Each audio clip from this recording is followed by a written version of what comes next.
streak in the nation. That 17 has won the toss and will receive to your left. The rain continues to pelt down. Bear Bryant says his team is crippled with injuries. Some people say they always seem to get well when the kickoff happens, but Don Jacobs is not here. And LSU has one notable injury, and that is at cornerback Chris Williams, who normally returns all kicks as an outstanding cornerback. He is out for the rest of the season. Williams, part of the sole secondary. You talk about great speed, 4.3, 4.4, 4.5, 4.7. And Williams considered maybe the best one to ever come along at a corner for LSU, so he will be out. They'll have to go with another kid. Our referee tonight is Robert Aye. The umpire, Pete Williams. Joe Stevenson, the linesman. The line judge is Robert Caldwell Jr. Johnny Grace, the field judge. The back judge is Billy Tees. And the electric clock operator is Joe Haynes. And now we see that Aye has given us the wrong signal. The referee, as he indicated that Alabama was going to receive, they did win the toss, but I thought I heard one of the captains say, we'll defend that goal. And therefore, it is going to be McElroy kicking off, as their normal kick man, Tim Clark, has been hurt. Guijon is the deep man for LSU. Alabama did win the toss, but is elected instead, with this wind and the rain, to defend a goal, which means that LSU will get the football, but will be moving into the wind. Capacity crowd of better than 76,000. Charlie McClendon's last year at LSU. Only 5, as we told you before, ex-coaches with Bryant or players have beaten the Bear. 24 times they have lost, but 2 of the 5, Charlie McClendon. And he would like to win this more than anything. And of course, Alabama wants to win it. They're number 1 in the nation. Guijon will take this ball at the 7, 15, 20, and out near the 25-yard line. A tackle is made there, and now we will wait to see who the quarterback is, and it is David Woodley going out to quarterback. Guijon, 47, the tailback. Swallow, 27, the fullback. Murphy, 29, the splitback. Carson, 3, a split end. And now we see it as Tracy Porter, not Murphy. And McDaniel has come in. Carson is not in, so we'll have to recheck, as there's a quick throw to the far side to Porter, and Porter is down immediately. So let's check those split ends again. It is not Carlos Carson, who normally starts there. Instead, it is Orlando McDaniel, number 32. It is not Jerry Murphy, number 29. It is Tracy Porter, number 21. DeLee, however, is the tight end. McDuff and Stanton the tackles. Tully and Watson the guards, and John Ed Bradley is the center. Second down, 11 to go. Now they've added a third split back. Carson also is in there as they have come out firing. Only this time a handoff straight ahead goes Swallow, the fullback, and he picks up a couple of yards. Braggs made the stop. The front 5 for Alabama: Hamilton 94, Braggs 47, McGriff 96, Hanna 74, Junior 39. The linebackers: Jones 97, Scott 50. The corners: Don McNeil 28, Mike Clements 43. The safeties: Ricky Tucker 18 and Tommy Wilcox 15. It is third down 9. In motion comes LaFleur, and no chance to get the ball away is Woodley. Hanna was the first to hit him back at the 20-yard line. And now into the wind, the kicker, John Adams, will have to punt the ball away, and that's what must have been in the mind, Irv, of Paul Bear Bryant when he's told his team, if they win the toss, to take the field and not the ball. Certainly was a hard rush that last down. Adams is a great athlete. Needs a good punt here because Alabama should get good field position. Adams gets the ball away. And it'll hit at the 50, down inside the 45, and that's a fine kick there. The ball will be down on the 42-yard line. And now, Alabama comes out on the field. Stedman Shealy will be your quarterback. And the way they've been switching around here, we'll check very closely on your backs. It is Major Ogilvie who will start today. Ogilvie is in there along with Jackson and Whitman, the fullback. Ogilvie has been out hurt. He's now setting up as slot right. Now dumps back into the wishbone. Travis, the tight end, sets up on the other side. And here's Ogilvie, great speed. Around the corner, out near midfield. A pickup of 7 or 8 for Major Ogilvie. He got a great block that time, Bill. Jim, from Billy Jackson, number 33. It was just your basic toss sweep, and Alabama will do a lot of things here. They'll break the bone. That time they went with the wishbone. White, Thibodeau, Atia, who had a great game against Southern Cal. Phillips and Adams are the front five, and there are your linebackers and defensive backs. It is second down and a long three. No score. First man through is Whitman. He doesn't have the ball. Shealy does and picks up the first down. LSU went for the fake to Whitman, and Shealy held onto the ball and picked up the first down at the 47 of LSU, where Frizzell, number 44, the linebacker, made the stop. That time just the lead option into the short side of the field. Bama on the move early. LSU, will repeat ourselves, but it is true, has not had good success ever in stopping the wishbone. And Keith Pugh is in, and wide to the right. As to the other side goes Ogilvy for another 7 or 8 yards before Jerry Hill runs him out of bounds. Keith Pugh, the wide receiver, was their top receiver, but he was injured in the Florida game. Has not played since, but is in there and starting tonight. Once again, into the short side of the field. They pulled both guards. The tackle sealed it off, and Alabama picks up decent yardage on first down. We are playing in rain. We're watching Alabama, which averages better than 371 yards rushing per game.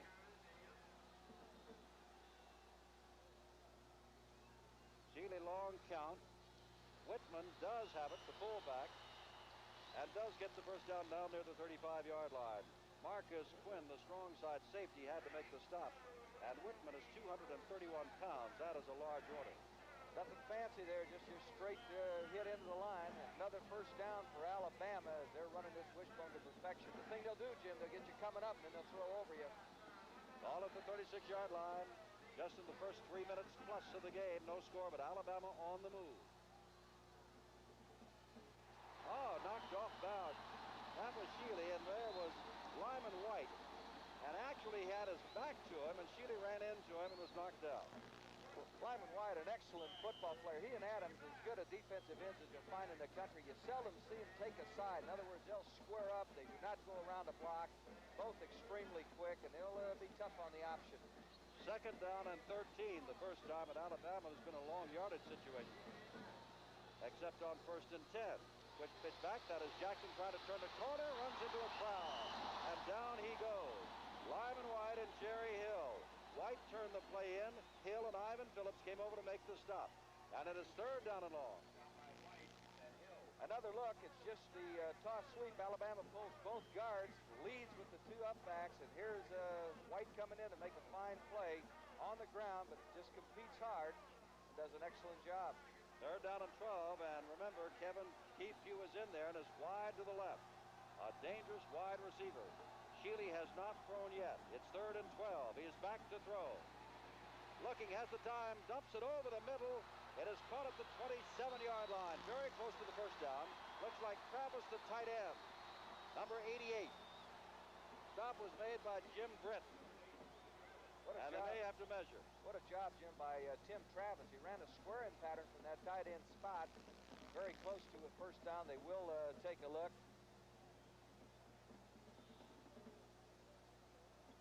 We get another look. It's just your straight drop back. Nothing fancy here. Third and long. Shealy with the good feet sets up, looking for Travis all the way on the square, and here it is. Watch this grab. On the ground, he just makes a dandy. Fourth down and inches to go. And of course they will go for it, bringing in Trout, a second tight end.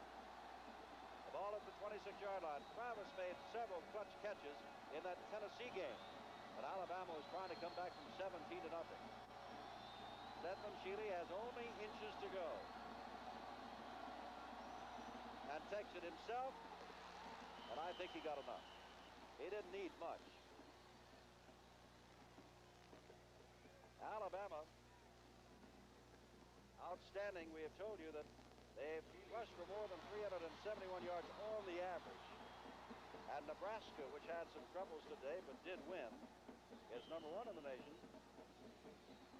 rushing for more than 372 yards per game. Alabama, that's what they've done on the rush. The pass, you can see they don't throw. But look, do they score. Better than 37 points a game. First down at the 26. Sheely, long count. Turns it down, pitches it out to Jackson, and Jackson slides down at the 21-yard line.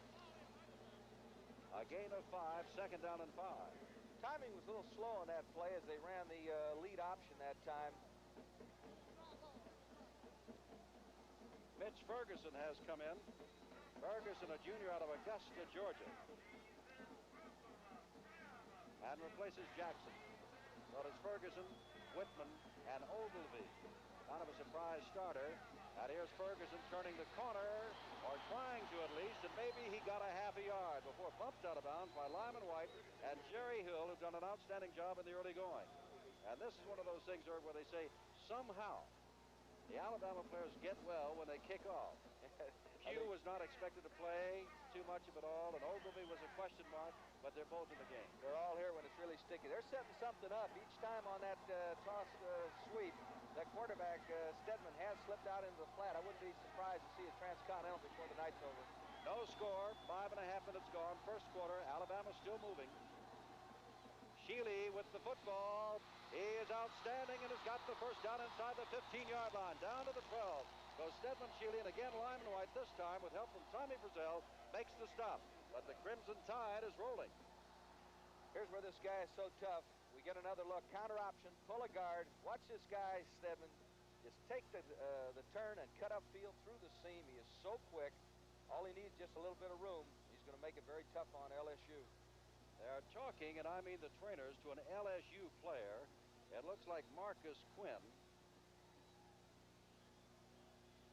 A strong side safety, and in comes Rusty Brown to replace him. They're already hurting in the defensive secondary, and Quinn's shaken up and coming off the field. It'll be a first down at the 13-yard line. Well, they can ill afford to lose Quinn. He and Teal are just outstanding back there. They're very active, and of course, one of the keys to stopping the wishbone is to have active safeties. And I thought at first it was a knee, Jim. Now I think he just had his bell rung because he really looks like he's on uneasy legs now. Pugh comes wide to the right. IA spots the ball. Remember, it is raining here at LSU and Baton Rouge. First down, Alabama. Quick pitch back to Major Ogilvy, and he slipped down, hit down as he went roaring by Greg Bowser, a middle guard, a freshman out of Franklin who got one hand out, and Ogilvy went down in a hurry. The Alabama bench with Paul Bear Bryant. And Marcus Quinn being worked on, and you may be right, as they've got the towel around his neck. Second down, 11, a loss on the play. Ball back at the 15-yard line, or nearly to the 15-yard line. Sheely hands to his fullback, Whitman, and Whitman gets inside the 10-yard line. And this time, Atia, a middle guard, makes the stop. He was the Southeastern Conference Wrestler of the Year. The ball will be spotted. Let's see where they put it, because Whitman slid, but they say he got as far as the 11, so that's only a 4-yard pickup, and it is third and long, 3rd and 8. Atia, as you mentioned, an outstanding athlete. He's got a handful tonight. Dwight Stevenson, the All-American center. I've been watching him through the glasses. They're really getting after it. Here's a crucial down early in this game. And Trout has come in, and Travis has gone out at tight end. Now Keith Pugh comes over to this side. And now Stedman Sheely says, hold it. We don't know what we're doing. I don't know that he looked at the defense there, Herb, but rather Trout came in for Travis. He didn't know exactly where to set up, and Pugh suddenly went from one side to the other, and Sheely said, let's just stop this nonsense. I think you've got it correct, Jim. The defense did not change. It's been a 5-2. They've overshifted a time or two, but nothing that they haven't seen, and they were just confused, and rather than risk it, Sheely intelligently calls timeout. You know, since 1971 at Alabama, Paul Bear Bryant has won 93 ball games, had only 11 losses, and only twice in 71 has his team in any one year lost more than one game. At the Yale Bowl in New Haven, Harvard at Yale. That's one of our upcoming games. Yale leading the Ivy League. They beat Cornell on November the 3rd. And the Eli's were a winner today. So Harvard and Yale, that is always a big one. Gee, that goes back when they invented this game of football, doesn't it? That's got to be one of the oldest rivalries back there with Rutgers and Princeton and the entire USA. ESPN now bringing you, obviously, the game of the week because it involves number 1 Alabama. Pugh goes wide to the left. This is 3rd down, remember.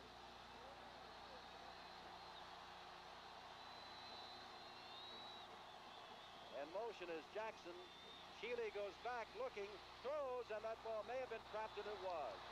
At the 9-yard line, intended for Major Ogilvy, and for the moment at least on 4th down, LSU has held Alabama, and out comes McElroy, and apparently they will kick the ball. McElroy this year in field goals has been outstanding.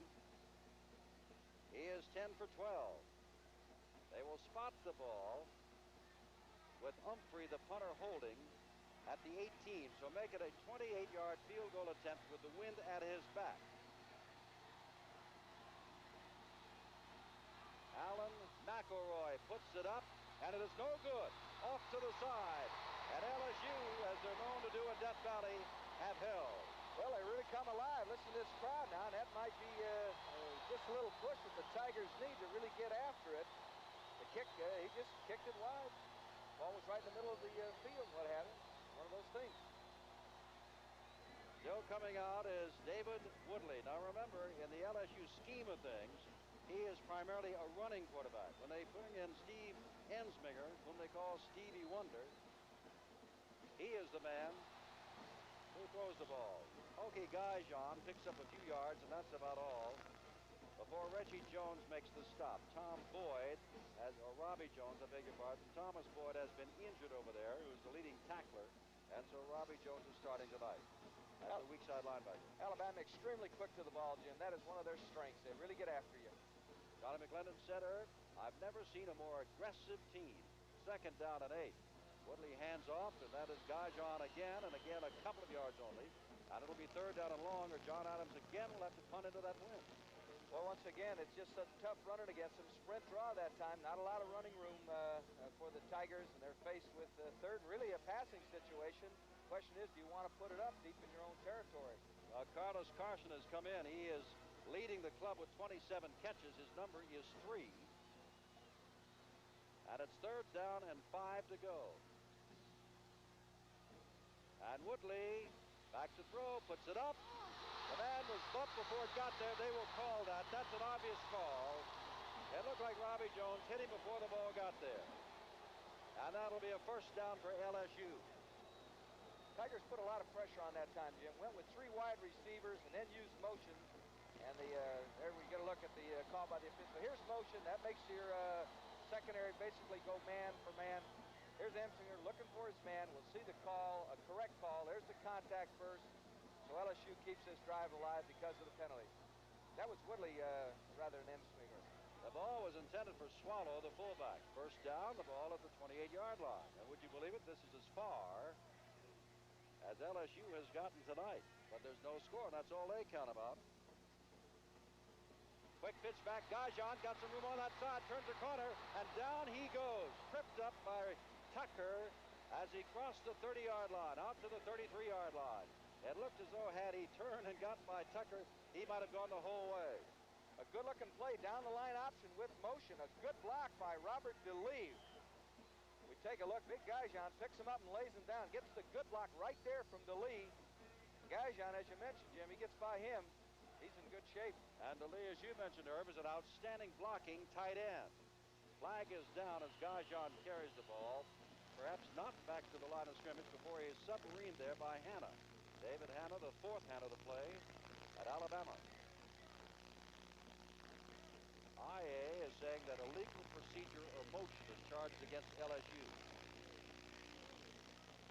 Let's see if they want to take the down. It's very short yardage, or whether they want to take the 5 yards. 6 minutes, 8 seconds to go. No score. Alabama has tried a 28-yard field goal. It was wide. Can you believe this Bama team has given up an average of 5 points a game? In 8 games, 40 points. That's unbelievable. Well, can you believe that I watched a game, did a game for ESPN, and those who watch us saw Alabama give up 17 points to Tennessee and then come back and win it.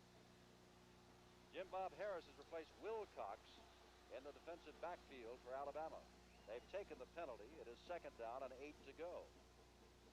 Woodley carries the ball, and he's not going to go anywhere. That is E.J. Jr., one of the outstanding defensive ends of the country, making the stop at the 30-yard line after a gain of a yard. It'll be 3rd down and 7. By the way, for the first time, our ESPN programs are being seen in the city of Tuscaloosa, Alabama, the home of the University of Alabama. And we say hello to all of you watching for the first time on ESPN. I think you'll enjoy what we have to offer. Tracy Porter's coming as a split back and goes wide to the right. Carlos Carson is on this side. Third and long. Wind in their face. Woodley still got the football. It has a man wide open. Carlos Carson first down, and they say nope. He put his knee down at the 41 or 2-yard line, and he can't go beyond that. But that is a first down LSU. We get another look. Here's the fake to Gajan to freeze the backers, and that takes away that underneath coverage. And here's the toss right on the numbers to Carson. Unfortunately, the knee is down. Carlos Carson has great speed. Their leading pass receiver. He can do it. Tommy Wilcox, who has to back up Sheely tonight after Gray has come back in defensively. First man through is Jude Hernandez in the game for the first time at fullback, and he gets maybe a yard before Braggs, the left defensive tackle, makes the stop. 4:41 to go. First quarter, no score. It's a very young offensive line for the Tigers. They were concerned about them at the beginning of the year, but really they've held up their end of it. LSU has been averaging 202 yards rushing per game, passing 160. As you can see, they've scored a lot this year, Jim. Second down and 9 to go. LSU is tough at home, no question. Woodley on the quick pitch back, and that is Gajan, and see you later. Braggs is right there playing at tackle spot beautifully, never moved out of position, and made it third and long. A little help from Wayne Hamilton over there on the defensive end spot. It has been raining since before the game began. That we did not expect. The temperatures around 50 to dip into the 40s, that we did expect. And guess what? Yesterday at Baton Rouge, it was balmy. The sun was out in the early morning. Oh, nuts. Third down and long. Last time they threw to Carlos Carson, remember, on the near side. Woodley goes back. Woodley gets the ball out. Coming out of the backfield is Gajan, but he's nowhere near the first down at the 45-yard line. Hit down there by Clements. Little play action that time. Gajan sneaks out of the backfield. It is short. We'll have another punting situation with John Adams. Last time punted short, however, he's got much better position to punt from this time from his own 30. 3:20 to go, first quarter. Wilcox, the deep man. Adams to punt the ball away. Remember, he's punting into a rather stiff wind, but he's got some punting room. Look out, he gets the ball away. Wilcox will have a chance to return the ball, and it's knocked down immediately inside the 30, and this will be the worst field position that Alabama's had all night as Rusty Brown got down there to make the stop at the 28-yard line. No score. Alabama first and 10 inside their own 30-yard line. The first drive we basically saw the quarterback utilized as Alabama likes to. Jim, can you imagine a ball club where your two leading rushers are your quarterbacks, and that's the situation with the Crimson Tide. Ogilvie is not in. Nix comes in at the right halfback spot on first down. Ogilvie was not expected to play too much tonight. Nix has got the football, and Atia's got him in a heck of a hurry right at the 30-yard line. A gain of 1.5 yards to 2. It's second and long. It's a counter. Watch Atia, the middle guard, playing in an offset. He slants over and just does an excellent job. That's a tough kid, and as you mentioned, a wrestler I should say, he just does a lot of things for the school. You'll see John Hill was the man leading the way. Number 44 is in at fullback, replacing Whitman.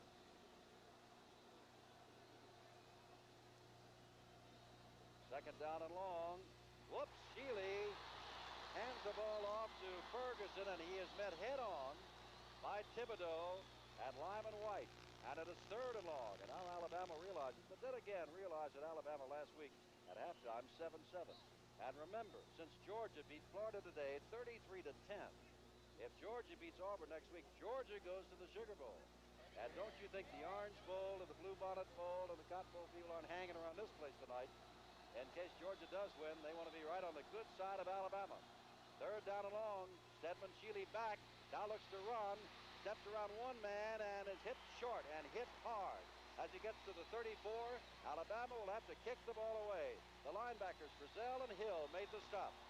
Boy, they really kissed him this time. Stedman finds a hole here as LSU loses their passing lanes. But I'll tell you what, he gets stuck. He does put a nifty move on right here. Shakes a tackler, but I'll tell you what, he'll be met right here by a hard tackle. Three of them, they do a job. A kick is away by Humphrey. Look out, that's a wet ball. With the ball is Teal, and Teal gets back to the 30. That is where they missed Chris Williams, who is their leading punt returner and is out, and Teal is a fine safety. And now LSU has the ball at their own 31-yard line. 1:18 to go in the first quarter, and there's no score. And Ensminger, the thrower, is not in there. David Woodley, the runner, is in there, although he has completed a pass. Matter of fact, when he hit Carlos Carson, Carson was all by himself. Second man through is Gajan. Gajan just got that close to breaking it as he was tripped up as he hit the line of scrimmage. On that side, it looked like Gary De Niro, the left end, number 51, who plays when Hamilton is not in there, reached out an arm and got him. Alabama's changing up their defense a little bit, sometimes into the Dallas flex. That is a tackle off the line of scrimmage a little bit. Other times up very close to the football, and they really pursue. That is just an excellent trait they have always possessed. Malcolm Scott's in at tight end. Lionel Wallace is in as a wide receiver. Quick pitch back. Gajan, look out, look at that play. Outstanding defensive play, and that is E.J. Jr., the man we were talking about some time ago, making the tackle inside the 30. He leads the club in tackles for losses with 8, and now make it 9. It's just a down-the-line option, and this 6'3", 227-pound junior from Nashville comes in and plays defensive end like you're supposed to. Does not take a side, squares up. There's the big loss. Well, if LSU takes enough time, at least when they send in Adams to do the punting, if they have to punt, they'll be punting with the wind, because they got 9 seconds to go on 3rd and long. Woodley has time, and he is hit just as he went to throw by Bragg, number 47, and the pass goes away, and that's the end of the first quarter. And is it a surprise for you or not? But in a rainstorm here in Baton Rouge, Louisiana, the number 1 team, Alabama, failed to score, failed on a 28-yard field goal, and at the end of the quarter, there's no score. And we'll come right back with the second quarter after this pause from Baton Rouge. All the way to Wilcox. Wilcox breaks the seam, gets loose across the 45 and out to midfield. And Alabama has excellent field position. Adams got the ball away, but it was a low line drive. The wind carried it very quickly to Wilcox, who returned the ball back to midfield. And Alabama, failing to score in the first quarter, has it 1st and 10. The statistics for the first quarter: Alabama 43 yards rushing, LSU 6. And it's 54-20. But you count the scoreboard, and there's no score. Fagan is in for the first time as a right halfback, 35. Ferguson also in. Shealy with the football, running that wishbone very well across the 45, down to the 44, picking up 5.5 yards before John Adams, the punter and right defensive end, made the stop. Ensminger is warming up on the sidelines. Maybe we'll get a look at him next series. That time LSU changed their defense. They went to a 6-1. Or I should say LSU changed their defense to a 6-1, and Alabama continues to go with the option. I would assume where we will see Ensminger, not only because Woodley couldn't move the ball club, but because Ensminger would be throwing with the wind and not against it. Second down, 5. Shealy's going to throw on the down and out and has his man in a fine defensive play intended for Mark. And Rusty Brown, who is filling in for Marcus Quinn, gave him a belt at the 40-yard line. And it's second down. Well, Rusty Brown, one of the captains out of Houston, Texas, does an excellent job. I thought he might have a chance to pick this one off. The ball hangs up a little bit as Shealy did not throw well. That's a fine play by Brown. Another passing situation. Here's where Alabama usually runs, though. That's right. Check that. That is 3rd down, not second. Marks comes wide to the left. Shealy likes to run on situations such as this. And is going to run with the football and get the first down. Inside the 40-yard line. Stedman Shealy, 190 yards last week when they beat Mississippi State. And for Alabama followers, I'm sure that you know that 1 week ago it was 7-7 at the half, and Alabama roared away in the second half, scoring 17 points. What a burst he had on that play to get the first down. I tell you, this guy really finds that seam off tackle. Your safeties must fill, and your backers really have to flow to him, or he's going to hurt you. First down inside the 40. It has been mostly Alabama tonight. LSU has not struck. There's Ferguson turning the corner. He's trying to. And a play over there by Thibodeau carried him out of bounds. And he only got perhaps not back to the line of scrimmage, or perhaps just back to the line of scrimmage. Let's call it second down and 9 from the 39-yard line. Thibodeau's a good athlete. A parade All-American in high school. He's a good tennis player, so you know he has the good agility. The The Bear, 66 years old. Mandatory retirement at Alabama, 70, but I would imagine if the Bear wants to stay, he might be allowed to stay. Second down. About 9 to go. Shealy rides it off to his fullback, Whitman.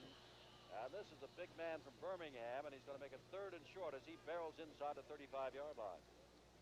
That time it was true triple option as Shealy read the tackle that time. He took an outside move, so he slipped it to the fullback, and they pick up good yardage.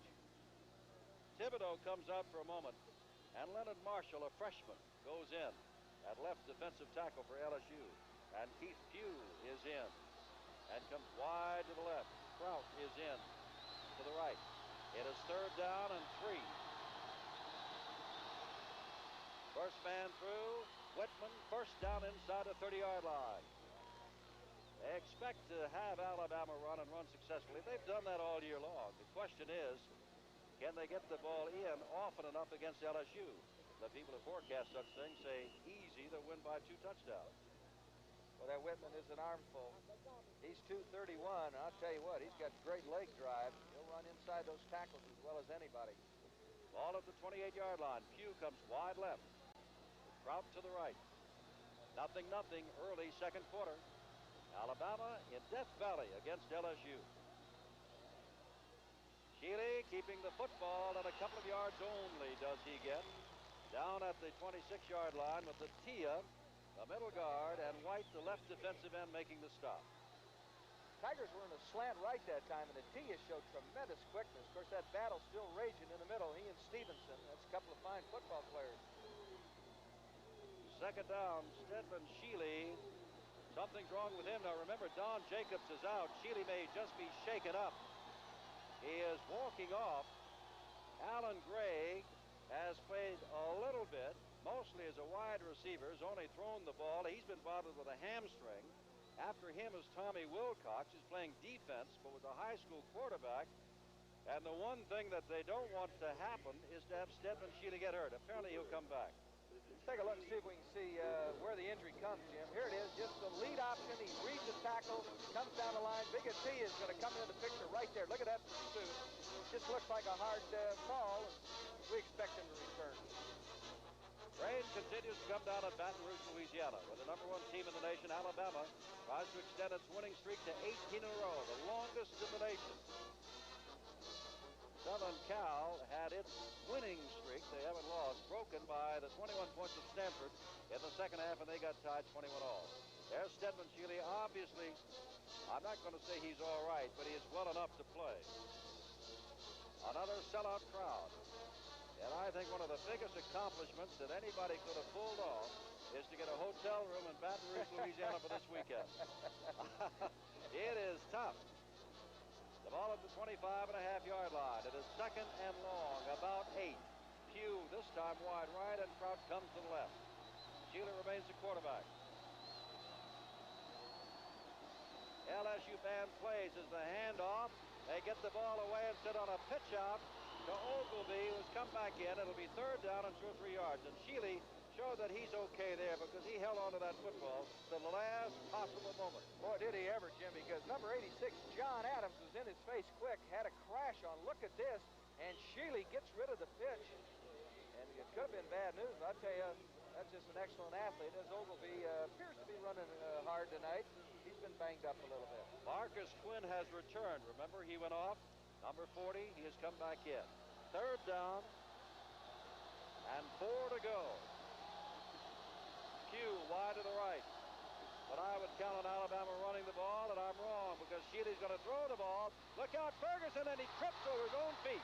Nobody near him. Tried to slow up. I think he was so excited that he was in the clear that he simply fell down. Well, it's a swing pattern to the short side of the field, and I believe the coverage here will have to be the backer. Wide open, as you mentioned, Jim. It's a sure touchdown. It is a little wet out there, and unfortunately, he loses his footing. He started backer, Irv, and then decided it had to go further, and he just got tangled up. And now, having missed with the wind a 28-yard field goal attempt, Alan McElroy will now try a 34, make it a 39-yard field goal attempt. From 39 yards out, it is no good. He was 10 of 12 before tonight. He has missed from 28 and 39 yards. And LSU has held one more time with 11:19 to go in the second quarter. Well, they got a break that time on the swing pass as they did miss. LSU needs to get something going on offense. So far, it's just so difficult against this Crimson Tide ball club. Got to believe they'll throw it, Jim. Well, they put in Steve Ensminger, which means they will, and Leroy Jones, who can catch the ball. Swallow remains the fullback. Jones's number is 9. Ensminger playing for the first time. He is the thrower, remember. DeLee is in motion. The ball is given to Leroy Jones, who had an outstanding night against Southern California. He barely gets back to the line of scrimmage before Scott, a linebacker number 50 for Alabama, made the stop. Boy, it was a counter, and Scott, the junior, just ate it alive. Talk about quickness. They're like a bunch of gnats out there. And Charlie McClendon described them to you as the most aggressive team he's seen. You can see why he feels that way. All Bear Bryant on the far sideline. Charlie McClendon, former student and assistant of his at Kentucky, on the near sideline. And we have no score, second quarter. Ensminger hasn't thrown yet, but will this time if he can get it away. Setting up a screen, loops it out, and that is to Gajan. Gajan's got the first down, and Gajan's across the 35-yard line. Hokie Gajan to the 38. First down, LSU. Tackle made by Jim Bob Harris. Well done. We get a look from the end zone. Little fake up the middle to Gajan. Now he'll slip out to his left, and I'll tell you, they executed well. Alabama's fooled. Only one guy in the picture as they're coming hard. The blocker's set up, and Gajan runs hard. Watch this here on the sideline. He'll take you on. Murphy comes wide to the right.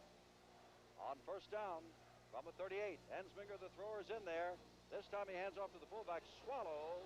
And he, pardon the pun, he is swallowed up at the line of scrimmage by Miles, the middle guard. Well, it really was. It was a sucker play. Only thing is Alabama knows their techniques extremely well. They stayed in the trenches for no gain. Second down and 10 to go. And now Tracy Porter comes in, the junior out of Baton Rouge. He's caught the ball 17 times. One of those catches, a 55-yard play. And Porter comes wide to the right. Carlos Carson is split to the left. Second down, Ensminger has to throw, but does he? He gives off to Gajan. Gajan breaks one tackle. Gajan's got the first down. Out near midfield before Scott knocks him down at the 48. First down, LSU. Good-looking play. They got into split backs, which is basically a passing formation, and Alabama was looking for pass. It's really a form of the old Statue of Liberty. Here we come. Here's Gajan. Evades a tackler right here because he's strong, just is able to shake it off. This guy is looking extremely tough in this drive. I called it first down, Irv. It is third and inches to go. And realizing that, they're bringing in a couple of tight ends to help with the blocking on third and inches. Carlos Carson is running out. DeLee and LaFleur both in there. Let's see if Ensminger takes it himself. Now he's going to hand off, and they've got the first down with Hokie Gajan. But way back in his own backfield, only needed to pick up inches. I couldn't quite figure that out, but he still got the job accomplished. Surprising call. He did go with sprint draw. Normally you expect something quick, but it works, and LSU has a little drive going. Boyd made the stop, and that's a usual thing if you follow Alabama. He makes a lot of tackles. Referee is on this side now.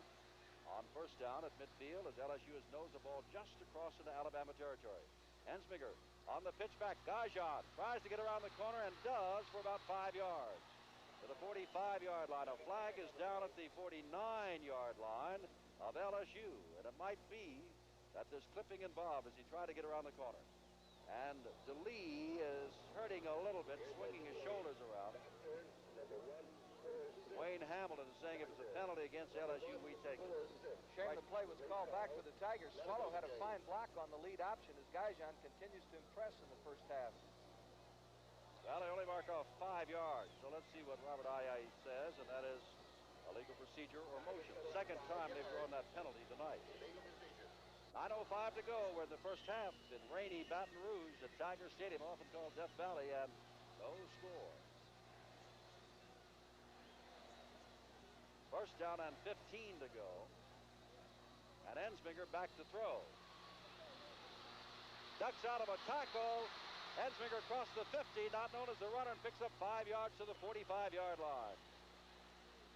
make that 10 yards to the 45.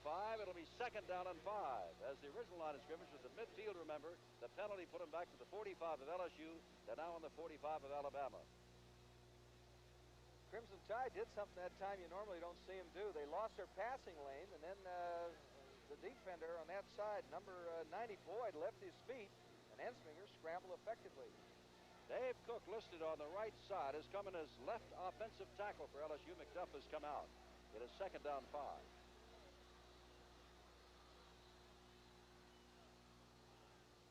In motion, guys are on, and Ensminger goes back, sets up, throws it over here, has his man, and Swallow can't hold on to it. Just in the backfield. So it'll be third down and 5 to go. Play was well set up. Tom Tully went out from his left guard spot and threw an excellent block, but unfortunately they weren't able to hook up on the completion. They're going to throw. They've got Carlos Carson, number 3, Orlando McDaniel, number 32, Tracy Porter, number 21. 3 wide receivers, 2 of them coming to the right side of the screen. Third down, Ensminger looking to the right. He's got a lot of people over there. Throws, and did he catch it? Nope, he did not. He's saying that he did, Orlando McDaniel, but the official on the play said no, and they'll have to kick the ball away. They went into trips that time. We get another look as they really overload. McDaniel felt he made the play. We will take another look. It is sprint action. Good rush by the Crimson Tide. And the ball is trapped from this vantage point. They're sure easy to call up here, Jim. John Adams to kick the ball away. Wilcox, the deep man. Remember, Adams last time kicked into the wind so quickly. This time he gets it up high, and Wilcox is going to get barreled right there at the 15-yard line. And for the first time tonight, Alabama has 4 field position back on their own 15-yard line with no score, 7:49 to go in the second quarter. And you know, the crowd down here, Irv, they call it Death Valley. It's usually at a high pitch. Maybe the rain has dampened them, but the biggest noise we've heard is when they stopped Alabama on 2 occasions. They need to poke Mark IV, the Tiger. That'll get them going. Every time they do that, I'll guarantee you they get excited. Hugh comes out wide to the left. Dedmon Shealy at quarterback from the 15. Carries the ball himself. Pitches back and run out of bounds. Shealy, I thought he pitched back. Apparently he held on to the ball, and it is Shealy that held on to the ball. Well, he faked me as well as a couple of LSU men. Well, listen, he faked everybody. You talk about some feet. He was just kind of standing still for a minute on the counter option with 7:36 left, and he looked like $1 million going to the short side. I'm waiting for him to play action on first down. They've been setting it up all night long. Could happen this down. John Adams comes out. Looks like his right shoulder. Farrell, who played well last week against Mississippi, has gone in. That's a first down. Shealy follows his blockers and picks up about 4 yards out to the 30-yard line before he is hit there by Albert Richardson, the freshman from Baton Rouge.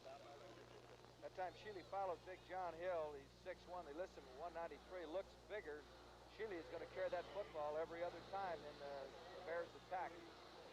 John Hill comes in. We told you that a victory tonight of Bear Bryant will be the only coach in NCAA history to win 100 games in a decade. He would have done it, of course, in the 70s. Second down and 6 to go for Alabama. Dedmon Shealy hands off to Hill. That fullback who just came in, and he's very near the first down. That is the 35-yard line. Check that. Whitman came back in, and Whitman's the ball carrier, tackled by Richardson. Good blocking that time up front by Vince Booth and Jim Bunch. Booth talking to Charlie Thornton before the ball game, and he really feels that Bunch doesn't get the credit he deserves. Just an excellent drive blocker. Third down and less than a yard to go for Alabama. They've run up and down the field but haven't scored yet. That is Jackson, and Jackson's got the first down. You know, we've had a lot of rain tonight, and they have slipped a little bit tonight, but no way does it look as though this field will become muddy. Not at the kind of rain we've been getting or will get. Now, that is what is known as the kiss of death from Simpson. At the Whiteman Cup tennis last week down in West Palm Beach, I said, folks, it is all over. I can see blue sky. Stand by. And we were delayed about 4 hours. Ball is on the 37-yard line. First down, no score. Less than 6 minutes to go in the first half. And that surprises everybody. Kraut has come in for Alabama, tight end, number 87. Bear Bryant has been missing up his backs. And there's Shealy stepping around, looking, and now he's just going to go down. looked to throw, and Albert Richardson was playing out there beautifully, the freshman linebacker, and Shealy simply committed by going straight ahead, and Richardson made the stop. Richardson did a good job. Not very tall. They listed him at 5'11", about 209, and boy, you're fighting some quick feet out there in the form of Shealy, so it brings up a second and long. In these situations, Jim, normally he'll go with the option. 5:20 to go. Keith Pugh back in, wide left. Out with that separated shoulder for so long a time. And now it looked like they raised up, didn't it? Boy, it really did. Number 78, out of that. They were going on a quick count, but that was a little quick. That's going to be second and nearly 16. Now, all depends on whether or not that whistle blew, what they're going to do, whether it's going to be the automatic 5 or they've got the option here. And I would assume they've got the option, and they might make it third and long. Now, let's see what happens. Now, are they going to step it off against LSU? Offsetting penalties is what they have. What was the offsetting penalty? I don't know what LSU did. I saw what Alabama did, but apparently... Because one has to happen before the other can happen. In other words, you've got to straighten up. What they're saying is someone raised up at one part of the line of scrimmage while another man attacked on another part. I didn't see him break the plane for LSU, but that's why we're up here, I guess. That's right. Second down and 11 to go. Jackson comes out wide to the left. Long count by Shealy, hanging onto the football, turning the corner, and not for much. It's going to be third and long. And this time, Brule, a sophomore middle guard. And Charlie McLendon has been using a lot of men defensively tonight. And one of the reasons is that's a big offensive line that the Bear has. And he can wear you down in a hurry. Well, obviously, McLendon does not want his troops worn down. Singing in the rain or talking in the rain? Well, her umbrella didn't protect her hair, doesn't look like, though, did it? He'd kill you for that, Earl. Third down and 7. Pugh wide to the right. No score. 4.5 minutes left in the half. Bobbled a football, and Shealy gets away, and look out, he'll go down. There's a bad snap. Either raised up, pulled away too quick, whatever it was. He found himself in trouble, retreated, and Richardson, that freshman, was Johnny on the spot again. Al Richardson was Johnny on the spot. We've got the punt coming up now into the wind. Let's see if LSU can get decent position out of this thing, get something going here. Woody Humphrey, who's been kicking nearly all his life. Outstanding punter. They have twin safeties for LSU, Teal and Quinn. And Humphrey does get a kick up, but you can see the ball being held back. Fair catch called for, and taken inside the 40-yard line. Porter at the 37. First down LSU. And now the big story is, naturally, that LSU has been able to hold Alabama. But the story's got to become for LSU, they have got to move the football here in Tiger Stadium because they've not moved the football too much. And Alabama's been on offense, and LSU's been struggling on defense with a lot of folks in there. Ensminger remains in the ballgame. He is the throwing quarterback. Hands off to Gajan. Nice hole for Gajan, and he picks up about 5 across to the 42-yard line. To show the quickness of that Bama defense, that thing looked like it was going to go a long way. And 91 Warren Lyles, that is, the sophomore out of Birmingham, just closed down. Here's a big man, Jim. He's 245 pounds. 6'2", and extremely quick, as we saw in that last play. Second and 5. Could you believe that at halftime it could happen? We could have a scoreless ball game with these two teams. They both score a lot. Gajan again, slipping one tackle. Has the first down across the 50-yard line. Bumped out of bounds at the 45 by Tucker. First down LSU at the Alabama 44.5-yard line. Well, he showed great quickness. Got a tremendous block up front on the same guy we were talking about, Lyles. I missed the number, but that's what got the chores done. Hokie is just looking tough. Hokie Gajan. They wanted to match him against Charles White of Southern Cal, but he got hurt too early in the ball game. First man through is Jude Hernandez, and Hernandez picks up a quick 3.5 down to the 41.5 of Alabama before E.J. Jr., who's had a tackle for a loss tonight, and another outstanding tackle in the open field made the stop. Second down, let's call it 7. Rain has been coming down since at least 45 minutes before the game. Sellout crowd, more than 76,000. Number 1 team in the nation, Alabama's here, and they're getting all they want at the moment from LSU. Ensminger hands to Gajan. This time he does not get back to the line of scrimmage. Alabama rose up, led by Bragg. That is good defense. Bragg, and he got some help in there from 74, Hannah. Hannah, one of four brothers, I should say, who has played for the Bear. He's a good one. All right, it is 3rd and long. Clock continues to run, 2:20 to go. Alabama averaging 37 points plus per ball game. Haven't gotten one yet. LSU hasn't either. That's the name of the game. Ensminger goes for broke. Intended for Carson. The ball is in the air and away. Batted away by Tucker, I do believe. Carson was down there. The ball was batted away as he played perfectly defensively. Carson ran that post, and Tucker just did an excellent job. That's a well-coached secondary. They covered extremely well. Carson goes to the side. They'll have to kick the ball away. And it'll be Mahfouz who will do the kicking, not Adams. Remember, he came out hurt. Sorry we could not show you that replay, but our equipment has gone down for the moment as Mahfouz punts the ball into the end zone. That'll be from scrimmage a 42-yard kick, and it'll come out to the 20-yard line. 1st and 10, Alabama, with 1:59 to go in the half and 80 yards away. And there was a moment of real fear for Alabama fans and the coaching staff tonight when Stedman Shealy went off a little woozy. But he's been able to come back. Jackson will be your left halfback. Ogleby at right halfback, and Steve Whitman at fullback, meaning Alabama's not fooling around. They got their first troops in there. They want to get some points on the board. McElroy's missed a 28-yard field goal with the win, a 39-yard field goal against the win.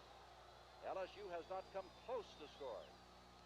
Stedman Shealy hands off, and that's Whitman bursting up the middle out to the 30-yard line. 1:52 to go. That he did. He just got off the mark and went behind the fine block of Dwight Stevenson. We've been talking about him a lot, and Vince Booth. They really controlled the line of scrimmage that down. Well, with 80 yards to go, Irv, it might be that the LSU defense figured it was going to Shealy be going right or left, pitching back to Ogleby or Jackson, keeping the ball himself. Instead, Whitman busted right up the middle. 2nd down, Adams has come back in, and again their flag's down. And let's see if Alabama drew them offside or whether LSU jumped offside. Remember last time they were offsetting penalties. And now it is Alabama that's walking back. Well, apparently this time they feel that they did draw the illegal procedure penalty. And instead of 2nd and short, it's going to be 2nd and nearly 6 to go now. And it looked like Bunch, the right tackle, a junior, out of Mechanicsville, Virginia.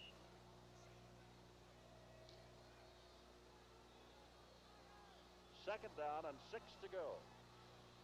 1:20 left. Surprising ball game, isn't it? Shealy and straight ahead. Whitman, same kind of play that came close to the first down on the first play, and he is close to the first down again near the 30-yard line. Tackled that time by 68 Phillips as Alabama continues to go with a fullback game. Going into the win, 56 seconds left. Don't want to make a mistake down here. Noticeable also, they're not calling timeout. They may if they get farther downfield. Right now, they're content to let it go. And the clock is going to run down. 41 seconds to go. Ogleby that time went inside the line of scrimmage, and Major usually tries to get outside. And now the time was stopped. The clock was stopped only to move the sticks. Now they'll start it again. 35, and you can see Alabama as the clock counts down in your picture. The Crimson Tide apparently had no hurry at all, although Keith Pugh is wide to the left. Marcus Quinn is on him, but Stedman Shealy's got nobody to hand it off to. Looked around and nobody was there. And that might be it. Well, the #1 team in the nation, averaging better than 37 points a ball game, but also allowing only 5 points per ball game, didn't allow any and didn't score any. As time is going to run out in this first half. Got it down with them. It's been a surprise. They go to the dressing room for the rain. LSU fans figure, well, we got them in the first half. Let's see what happens in the second. We'll come back in a moment and have our halftime activity. But Alabama, the Crimson Tide, has been held by Charlie McClendon and LSU to no score in the first half. really true. As we take a look, Jim, of course, the key to total yards, 115 for Alabama and 79 for LSU. And really, that's been broken down to really three guys. Shealy has 34 yards rushing, Whitman 38, and on the other side, Hokie Gajan has 39 yards. The first downs, Alabama with 9, LSU with 4 yards rushing. Alabama far superior, 104 to 49. Gajan with most of those for the Tigers. Passing, surprisingly, Shealy hadn't put it up much, just 11, 30 yards for the Tigers. We mentioned the total yardage. Passing 1 for 4 for the Crimson Tide, 4 out of 8 for LSU. The turnovers, nothing so far, and of course... now that's surprising. As rainy, as wet as it is, and the ball as slippery as it has been, that there's not a turnover. And we'll say one more thing, that Alabama has had 2 chances to score. And McElroy missed a field goal try from 28 yards and another from 39. Each time the ball went wide. The teams are back on the field, and we're getting ready to play the second half.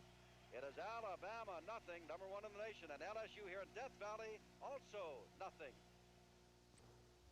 At Baton Rouge, Louisiana, I'm Jim Simpson along with Herb Brown. No score at halftime, and if I have interpreted the signals correctly, John Hanna, out there as captain for Alabama, again says, we want the goal. In other words, they're going to defend as they did in the first quarter. The goal to our left to begin with. Paul Bear Bryant, 66 years old. Someone wrote a story about him the other day, Herb, saying there are 34 steps to get to the tower of the Alabama practice field, and they time him, takes him 36 seconds to make it. And as the Bear, who talks almost as slow as he walks, says, this old body is, well, don't let him kid you. Don't let him kid you. Yeah, that's right. He's Cajun. He has a great second-half ball club. Always has had. Witness Tennessee. Well, he was 17-7 down to Tennessee at the half. Last week against Mississippi State, he was 7-7 and won at 24-7. And in the second half, Alabama, over the year in 8 ball games, has scored 170 points, and their opposition has scored 13 points. So Alabama is indeed a second-half team, and LSU says they are the same kind of second-half team. The points aren't as big, but LSU has outscored their opponents 127 to 51 in the second half. So both teams are second-half teams. And Jim, the one interesting stat, of course, Alabama with great depth, but they do not have Jacobs, as we pointed out earlier. Some people have just joined us. And Shealy has had to go all the way, and that could make a difference. The guy is used to alternate with that outstanding Jacobs, and could be a difference. Jacobs, as we said, bailed him out against Tennessee, had an outstanding game. McElroy will kick off, and you can see Gajan is the deep receiver back at the goal line. And McElroy will kick off with the wind. Oh, it's got Alabama going against the wind in the third quarter. No score. #1 ranking at stake. Gajan watches the ball hit, picks it up at the 5. 15, good return as he gets across the 20, out to the 23-yard line. And now, in this situation, going against the wind in the first half, it was David Woodley who was the quarterback all the way, and it is Woodley coming out. When they were going with the wind, they used Steve Ensminger, and it is Woodley who is starting at quarterback. Gajan in there along with Swallow at fullback. Carson and Murphy are the wide receivers. Straight ahead goes Swallow, the fullback, who gets across the 25 to the 26, where Hanna makes the stop. And it'll be second down and 7. They faked the toss sweep and handed off to the back, and Hanna was just right there, not fooled. Very short yardage. Scott is a tight end. McDuff, Tully, Bradley, Watson, Stanton, and Carson, the forward wall. For LSU, Porter has now come in, and Murphy has come out. They'll switch the wide receivers quite a bit. Porter's number is 21. Second down, 7. Hey, Woodley's going to throw if he can get it away, and he's not going to get it away as Bragg comes in and gets him from behind. You know what happens when a man like that goes back to throw, and all of a sudden he sees in front of him some space to run, and he's primarily a runner. You know what he wanted to do, and he delayed just a moment, not getting the ball away, not taking off, and Bragg's got him from behind. Well, he wanted to throw deep, but Jimmy Bob Harris, number 9, did a great job for the Tide. And as you mentioned, Willie had a decision to make, and really that 1 second of hesitation cost him. 3rd down and 7 from the 26. Dijon has a lot of room over here and just does get across the 25. It is closed down well by Jim Bob Harris, with Braggs out there in front of him to slow him up. So it's 4th down. And again, it is going to be Mahfouz to do the kicking. We had a look at this play in the first half. It's a form of the Statue of Liberty, just a handoff. Notice they wall it off pretty good. I like this guy, Jim. He gives you a day's work. Short for the first down, they will punt.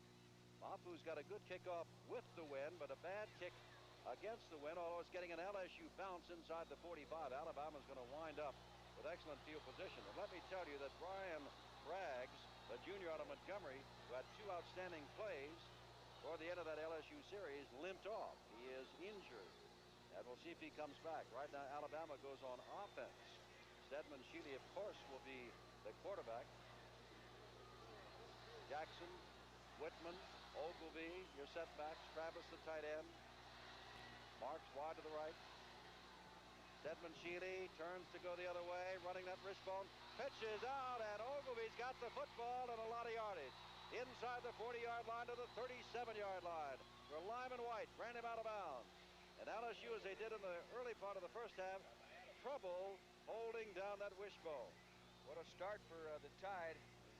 Shealy shows you an excellent counter option. Waited till the last minute.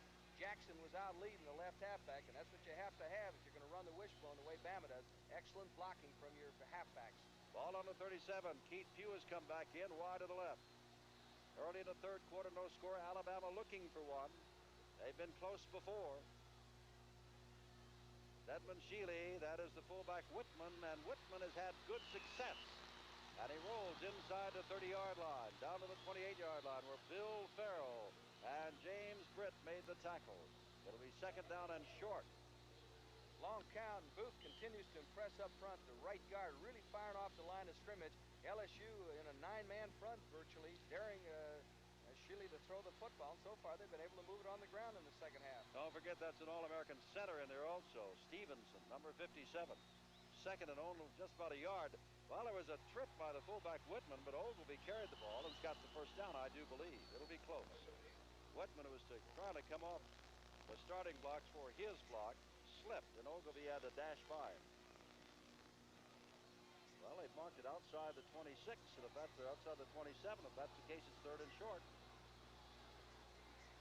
Crowd comes in, 2nd tight end. Crowd dampened by the rain. They come alive on short yardage situations. They love this. Remember the Chinese Bandits? They love to watch them play defense. Jackson carries the ball down to the 25-yard line. And that is the first down. First down as Thibodeau makes the stop. Jim, you mentioned the Chinese Bandits, a class guy, Paul Dietzel, now the athletic director here, and he really is a class person. Very impressive when you meet him and talk to him. And he was the originator of the Chinese Bandits. You know, there was a move afoot to get this game moved to the afternoon for television purposes, and Paul Dietzel said last night, talking to him, said, no way is I, an athletic director, going to tell a football team or a coach when to play. If they want to play at night, they're going to play at night. First down from the 25, scoreless tie. Alabama on the move. Shealy on that delay and runs straight ahead inside the 10. Just turned and stood there frozen and took off. And the LSU defenders were frozen also to see which way it would go. What a move by Shealy. He optioned the left tackle, Benji Theobald, and just read him correctly and then showed you the great burst of speed. Alabama must have got a great pep talk from the Bear because they're moving. They're inside the 10-yard line. First down and goal to go, and it's the first time we've been able to say that tonight. And if they do score, LSU will have to find some offense from somewhere. Pugh goes wide to the left. No score. Alabama driving. Stedman Shealy calling the signal. Jackson, Ogilvie, and Whitman in the backfield, and they move across. And did Alabama again raise up? If so, it's the 3rd procedure call called. One of them was waved off as offsetting penalties. One of them was taken, and now they're pointing toward Alabama. And if that's true, they'll go from the 9 back to the 14, and it is still first and goal to go. Now they've gone from the 9 back to the 16. They can't do that. That's more than 5 yards. It really is. Shealy's been going on that long count. thought LSU jumped, but apparently the 63 Jimmy bunched, and so we have a 6-yard penalty. No, they're going to put it down where it's supposed to be, not the 14-yard line. All right, it is first and goal to go, this time from the 14. The band of LSU below us, their drums are going, and you can hear their crowd.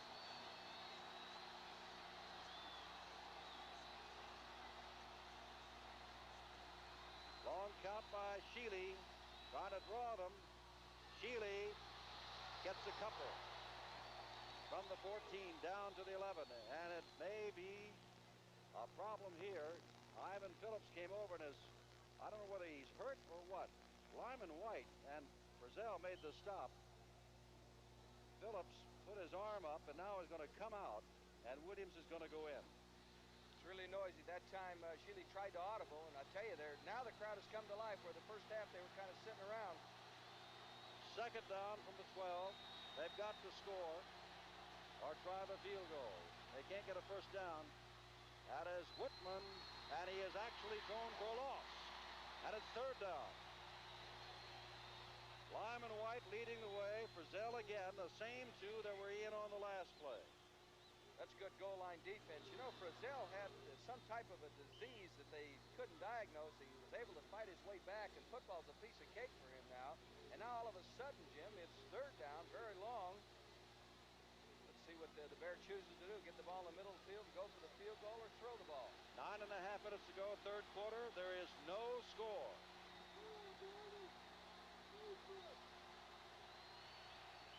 Time. Did they take too much time? If so, that's going to be a pair of mistakes. A first down at the 9-yard line. A procedure call. Let's see if there is a call or whether they're just checking something along the sidelines. Jim, I don't believe he could hear his signals. It's really noisy at that end of the stadium as the fans try to help Charlie Mack's ball club out here. Whatever you say, there is no penalty. But it's still third and long, and that gives them a chance to get Kraut into the ball game and send Travis, the tight end, out over to Paul Bear Bryant.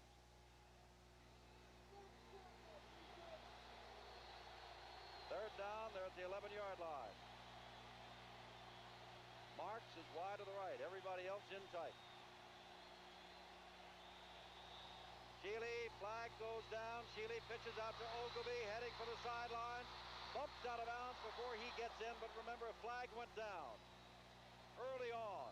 Hardly as Sheely went away with the ball did the flag go down.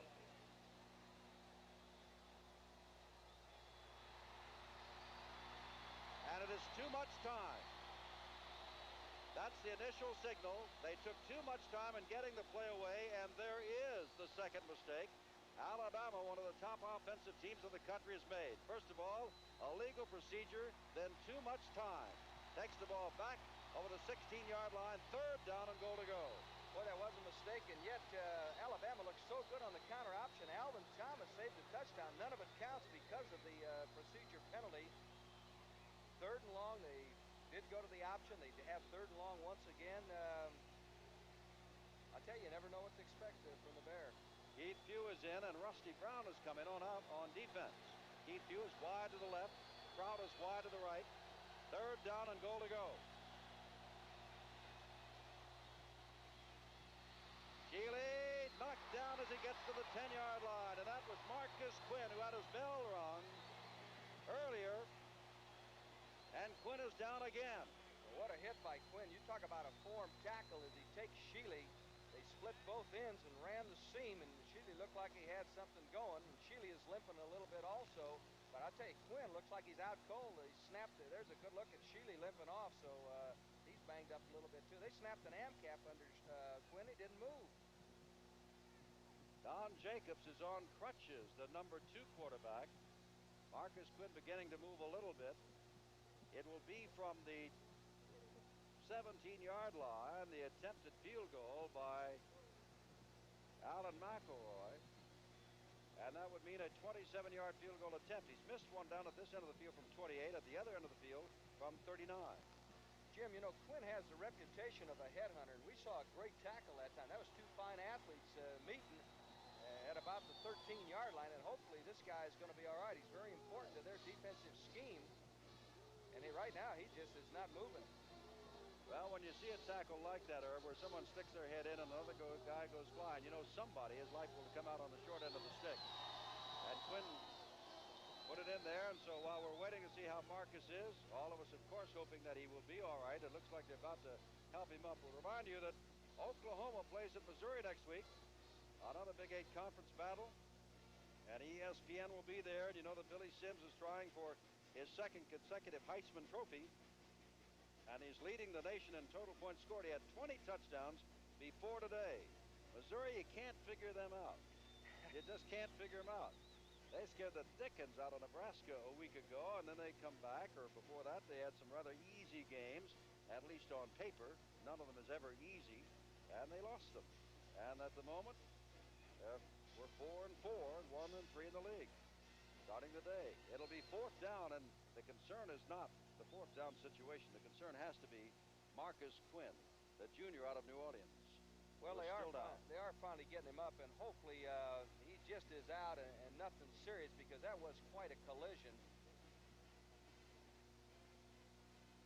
Under the red, I believe it is. Or is it under the blue? Which one is he? I think it's under the red and the orange. One of them is Charlie McClendon. This is like doing a golf match, Herb. You get down and everybody tees off, and you put down the red shirt and the white pants, and then they start to rain, and they come around to your hole on the golf coverage, and you can't tell who's who because they've got the golf coverage on. Marcus Quinn being helped off the field, and if he did, to use the cliche, have his bell rung, it is the second time tonight, and let's hope it's no more than that. All right, from 27 yards out. We'll try to check on it for you. Alan McElroy trying to put Alabama out in front. He's missed two thus far tonight, and from the distance, he has got it. And there's the first score of the night. Alabama goes on top 3-0 with 8:49 to go in the third quarter. Driving with the football, having a first down at the 9, not being able to convert, and largely because of the excellent tackle by the injured for the 27-yard field goal. But the way this ball game has gone, they'll settle. Well, yeah, and they really came out snorting the second half. Had a great drive, made two mistakes down deep, but once again, their backs are blocking extremely well on the corners, and Shealy just a tremendous leader. We did see him limp off. I assume he will be back, though it didn't look serious. The concern has to be on the other side of the coin for Quinn. He really looked rocky coming off the field. Well, Quinn, the good news is they've not taken him to the locker room, and again, they're putting the damp towel, and you don't have to put it in ice to get it damp out here tonight. It has been raining throughout the entire game around his head, and it might be that is what happened to him. As I said, we will check on Marcus Quinn as to the extent of his injury. Gajan, the deep man again. He's been an outstanding back tonight. There have been no real good statistics on anybody because there's been no score. Gajan at the 4-yard line. 10. Look out. Trip, hit, down inside the 20-yard line at about the 17-yard line. Alabama really covers on special teams extremely well, and that's what you have to do. You've got to hustle. That time Kenny Simon made the tackle. They use a little sprint action with two sprinters, so you never know where they're coming from on their kickoff team, and it's very effective. How do you like football? They say that Marcus Quinn was just shaken up. Good heavens, I don't want to be shaken up. Woodley, the quarterback, handing to Gajan, who cuts inside one blocker and gets across the 20 to about the 21-yard line, and it'll be second down and a long 6 yards to go. LSU trying to get some offense. They have not threatened tonight. They've not had a field goal chance. They've not come close to scoring. And with this, it is an official timeout. Well, I would think, if Charlie Mack's strategy has got to be do a job in the third quarter, stay tough, and get the win in the fourth. There's an Alabama man down, and that is why they have called a time. Looks like Wilcox, and who also plays quarterback for Alabama. Another game, and I'll be out there next week in Stanford Stadium in California, as it'll be Stanford, and I think they tied Southern Cal 21-all against the University of California. A fine Pac-10 game involving two teams from Northern California that you can talk about Dallas and Fort Worth and Minneapolis and St. Paul or Yale, Harvard, but Cal, Stanford on the West Coast means all of those things. It's quite a rivalry. I've worked that basketball game several times. They'll kill each other. Second down and 6 to go. 3-0 Alabama. 8 minutes to go, third quarter. Woodley back to throw, has the man up short, and that is swallowed. And they're saying it's no good. They dove for the ball, anticipating fumble, but they say it's no good. Thomas Boyd made the hit. Swallow can't hang on to the ball, and it's third down.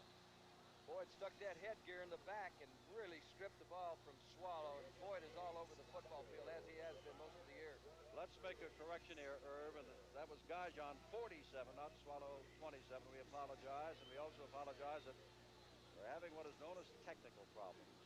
And that is we can't bring you replays, and we're sorry about that. They're working on the equipment. Third and long.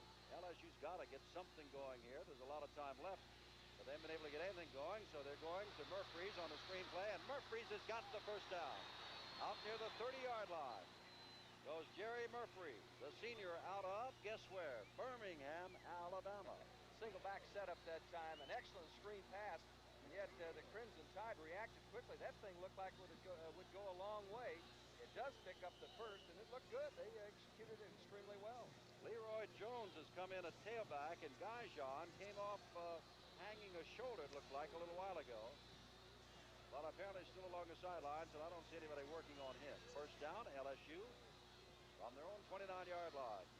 Woodley on first down has a man down here, but Carson, going on the down-and-out pattern, slipped as he went to make his turn. Tucker was right there with him. Had a stun on that time. Number 49, Bobby Smith, was coming hard for Alabama. It looked like an audible at the line of scrimmage, and the ball just was thrown short. Gajan has come back into the ball game, so obviously he is all right. Here's a statistic. Well, I got a statistic for you. Yeah, I know you're trying to peek. I'm not going to tell you till after the play. Second down and 10. Woodley, who loves to run the ball himself, does not slip the tackles, and it's going to be third and about 5 as E.J. Jr. is there. In the 18 years that Charlie McClendon has been coaching at LSU, this is the third time it has rained in the home game. Now, that's a statistic for you. That's the all-time trivia question right there. Third and let's call it 6 yards to go for LSU. Alabama on top by 3 only. 3-0. 6:50 to go. Third quarter. And LSU looking for some kind of threat. Last time on this situation, they went to a screen right. Now they're right across the middle, and the man slipped again. It is no good. Intended for Scott. Scott turned on this wet turf, and the feet flew out from under it. Smith was right there with him. And it's going to be Mahfouz. Remember, Adams went out hurt, has played some since, but has not punted since. Mahfouz has had a good punt with the wind and a poor one against the wind. But Alabama's going to get the ball back. Strangely enough, through nearly 3 quarters, there has not been a turnover. Another short kick. Bounding among the LSU men and taking an LSU bounce down to about the 38-yard line. Alabama takes over. Rather good field position. First and 10.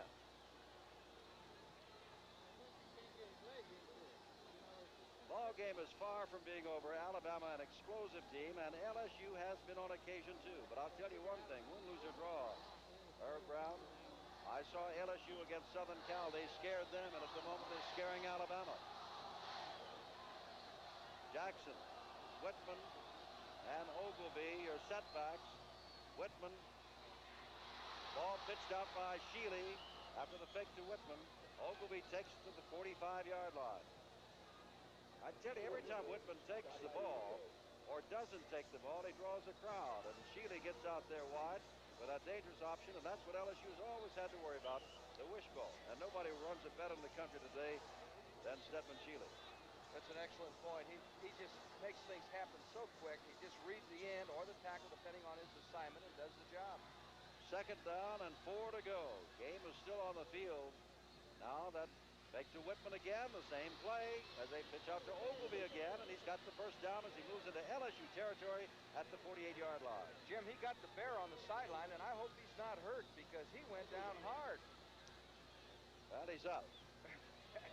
Look at that. The picture tells it all. I wonder how great Ogilvy for his performance on Monday. He wants them to get going is what he wants. Ball at the 48-yard line of LSU. It has been all Alabama on offense in this half and most of the first half. But there are only 3 points on the board. Shealy on the handoff to Whitman. And Whitman gets to the 45, a gain of 3. It'll be second down and 7. Atia, but an outstanding game against Southern California, having another good one tonight. Made the stop, number 60.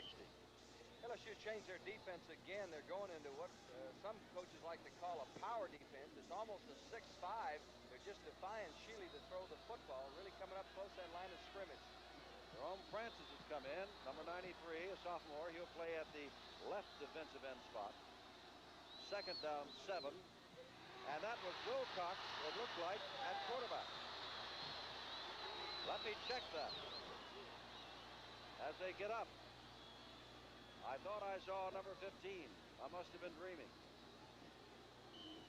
Must have been dreaming. Fine play that time, Jim, by Benji Thibault. He really shot inside. Looked like LSU had a stunt right on it. Looked good. Look where we are. But see that thing at the top of your screen? That's an overhang. And no, it's not dropping on us.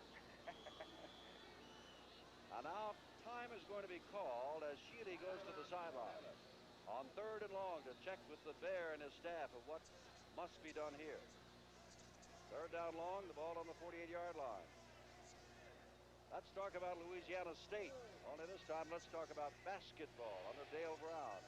A lot of people have picked them as high as number 3 in the nation in the preseason picks. Well, they're going to take on the Yugoslavian national team. And we continue with ESPN's coverage of international basketball. Yugoslavia's in the country, the USSR's in the country, Poland is in the country, and you'll see them all playing such teams as Notre Dame, LSU, Brigham Young, UCLA, all here on ESPN. And this coming week, you're going to see Louisiana State and Yugoslavia. Stedman Shealy comes back in. Nix is now right halfback. Ogilvy has gone out. Nix's number is 43. Mark is a sophomore from Altoona, Alabama. All right, it is 3rd and nearly 10. Keith Pugh comes wide to the right. Marks wide to the left. And Shealy has thrown but little tonight. But he's going to try to throw here under some pressure. Gets the ball away and throws for Pugh, and it is incomplete. At the 41-yard line, would not have been a first down. James Britt, who just before the Southern Cal game broke his hand and was unable to play, came over to break that pass up. But the ball was a little underthrown, and Pugh had to come back. Pugh, about 4 games ago, separated his shoulder. And now the punter is in, and that is Woody Humphrey. And Woody Teal goes deep. Humphrey kicks the ball high and deep. The wind is behind him, remember. Let's see if it goes into the end zone. It does. And will come out to the 20-yard line. 1st and 10 for LSU. 4:25 to go. For LSU to win this ball game, they've got to be able to move the football. They have not been able to move the football tonight. And with that in mind, Charlie McClendon is doing something. Even though he's going against the wind, he's putting Steve Ensminger in at quarterback. They've been most effective throwing the screen pass when they have thrown. And, of course, with Ensminger, the guy does like to put it up. Let's see what they come up with her. In motion is DeLee, their quarterback. There's the tight end Gajon gets the pitch back, and he's lost a yard on the play as Thomas Boyd, the leading tackler, came up from his weak side linebacker spot and nailed him at the 19. But there's a flag down, and let's see whether they take the play or the illegal procedure penalty against LSU. Carlos Carson steps in to hear what Alabama's going to do and what the call is. LaFleur comes in, and DeLee comes out at tight end for LSU. Do they want the yardage? Let's see. Robert Aye says they do not. So it'll be 2nd down and 11 to go from the 19-yard line. Thomas Boyd, really impressive. Just a sophomore, 6'3", 202. Looks like he could put on some more weight on that frame. He's all over the football field.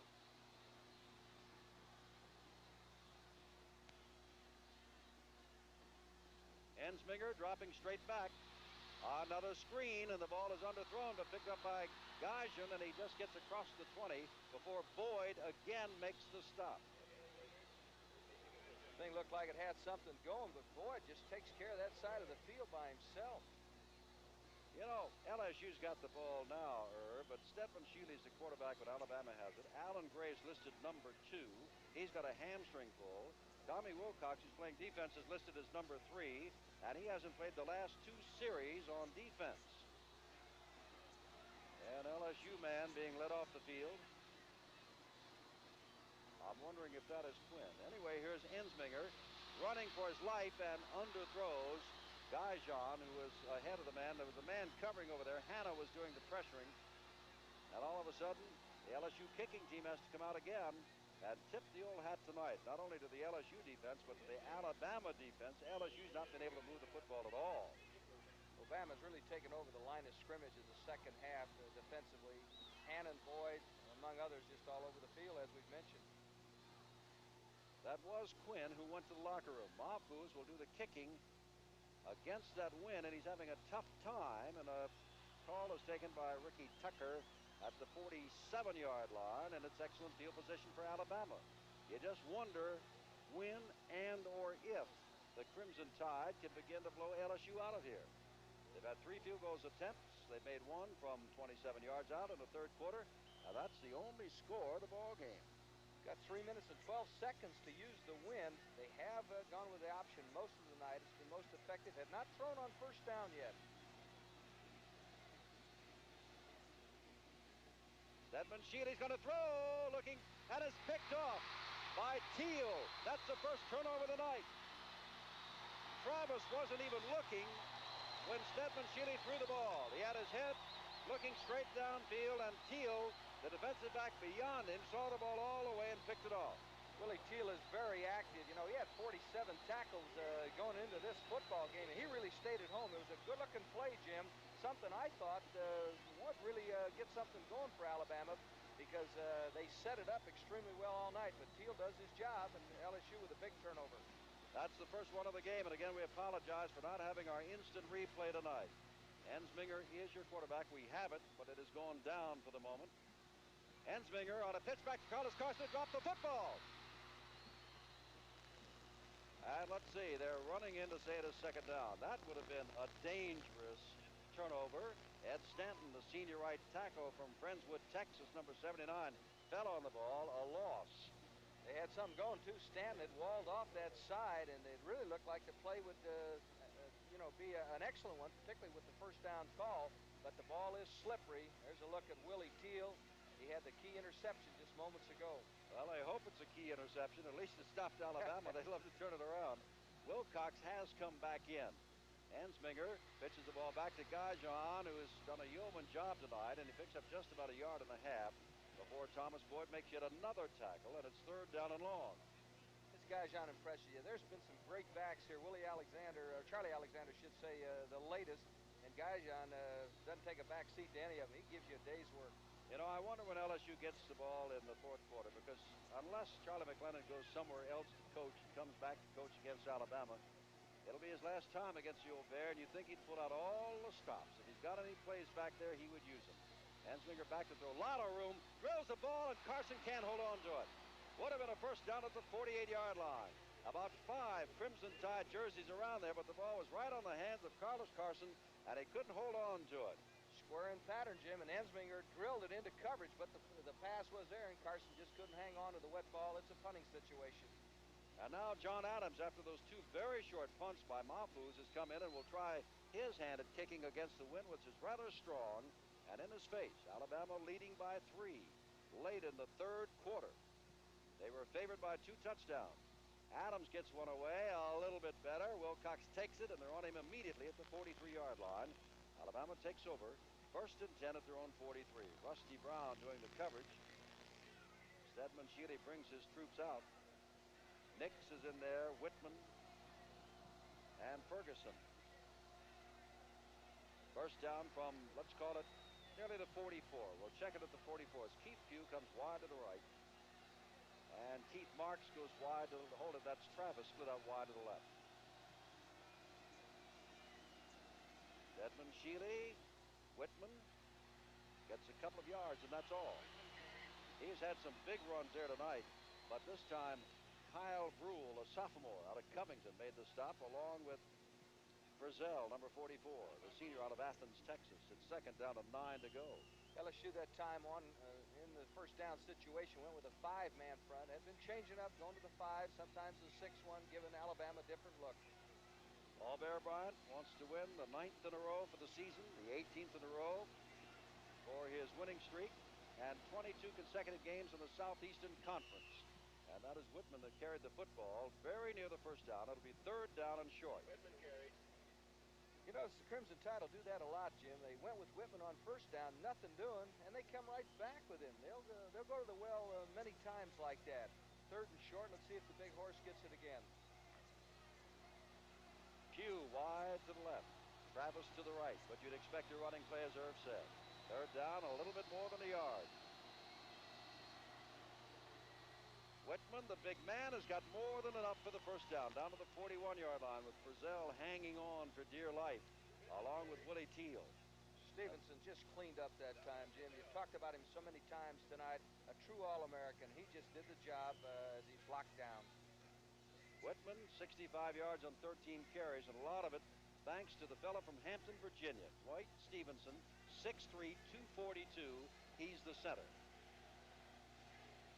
They wonder if Shealy will throw here on first down, and he's with the wind because he's running out of time to go with the wind. But now he gives it to Nix, who slips. Just got back to the line of scrimmage. As time runs out, third quarter, and the difference in the ball game after 3 quarters is a 27-yard field goal by Alan McElroy with 8:49 to go in the third quarter. So at the end of 3 quarters, Alabama 3 and LSU nothing. Brown, we're at Baton Rouge. It's 3-0 Alabama. Second down and 10.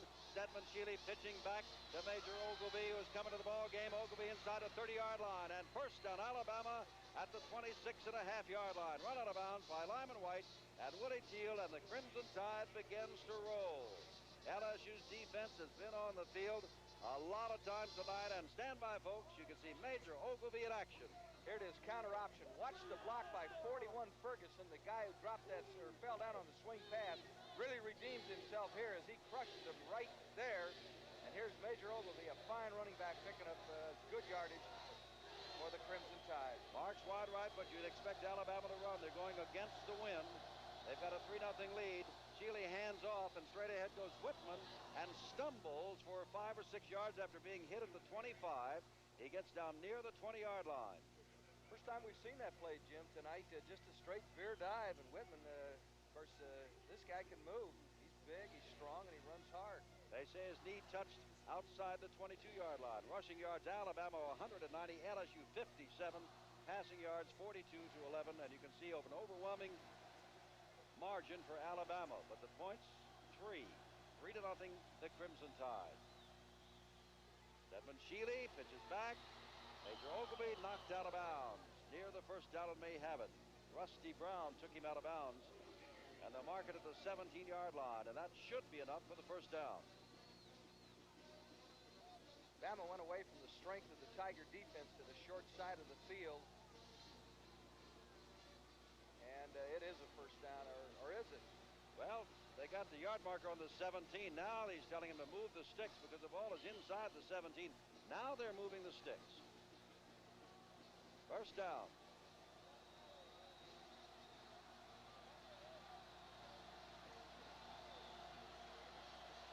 They had a first down inside the 9 and had to settle for the field goal. Now Alabama's moving again. And what is this?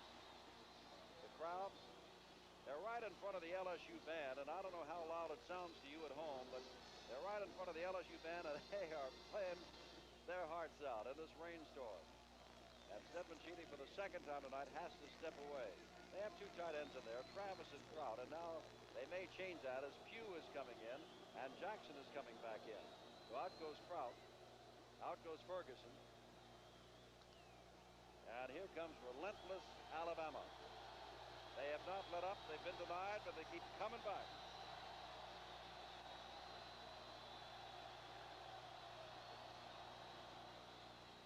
Shealy. Handed to Whitman.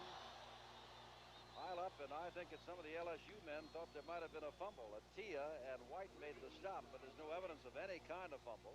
Out of the second down and 9 to go from the 15-yard line.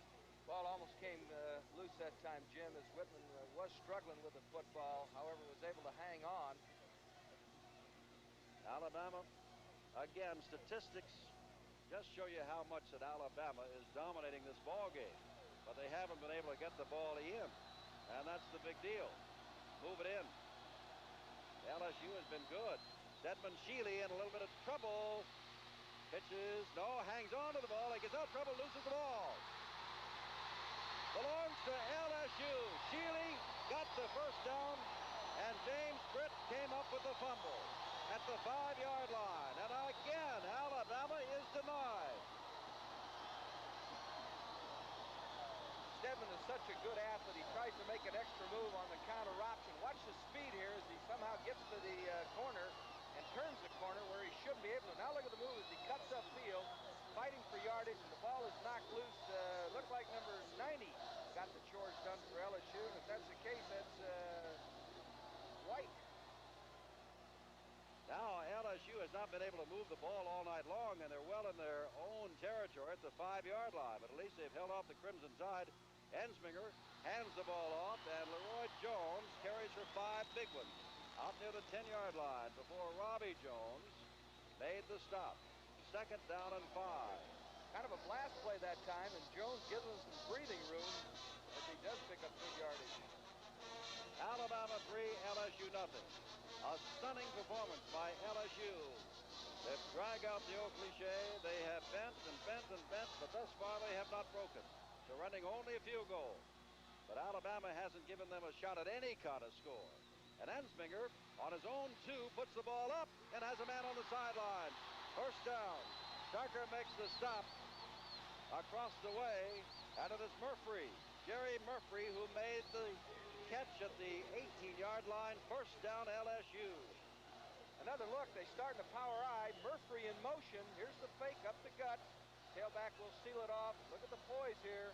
Big Ensminger guns one now as they overload. There's the play and the first down. We're back live. Well, Adam McDaniel is coming to the ball game as a wide receiver. Ensminger, long count from the 17. That is Leroy Jones, and he gets a couple of yards out to the 20. Someone was hanging on to his ankle. It looked like John Hanna, and it was. He gets up, number 74. Boy, does he shake a block. Hanna was handled that time. Just shakes Let me stop you right there. I've been watching the pros a little bit. That's David Hanna, not John. Okay. One of them plays offense, one of them plays defense. So what this you're is saying, David. this kid hasn't held out yet, either, has he? Second down and 8 to go from the 20-yard line. 11:38 to go. Ensminger back, has the time, dumps it, and overthrows his man, and that is Carlos Carson. And Carson tonight has slipped on a split end around and almost choked up the football, and it was grabbed back by an LSU man, and another time was hit in the hands and dropped the ball, but you can excuse both. It has been raining since an hour before the game. And I'll repeat that trivia statement. In the 18 years Charlie McLennan has been here, this is only the 3rd time it has rained. And speaking of thirds, it is 3rd down and 8 to go from the 20. LSU band continues to play. Leroy Jones trying to find his footing to get around the corner. By the time he staggers there, Byron Braggs is there to make the stop. Braggs was hurt earlier, but is obviously back into the ball game. Boy, he got some help from E.J. Jr., a guy whose number you've called a lot tonight, Jim. This guy, like Hanna, all over the football field. Officials walking back in. Alabama very slow, and it's a flag on the far side of the field. Ensminger standing on this side of the ball, but the referee's going the other way, isn't he? It looks like he's going to go about half the distance to the goal line. Now he's coming back. The referee is Robert Aye of Shreveport. Now Wilcox is going back as though he's going to get the punt. It was 3rd down. And Alabama does not want to give them holding, does not want to give them another down. They'd rather have them punt the ball away. So John Adams comes in, and for the few times tonight, he'll be punting with the wind.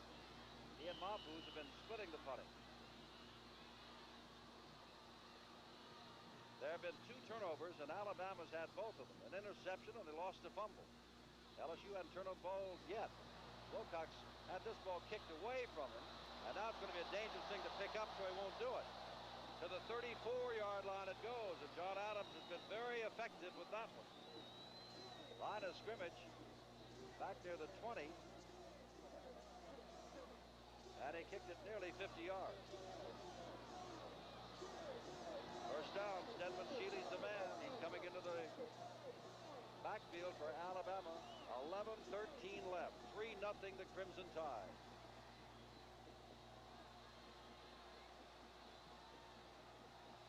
That wishbone, there's Travis taking up his position out wide to the right. Stedman Shealy, first man through is Whitman.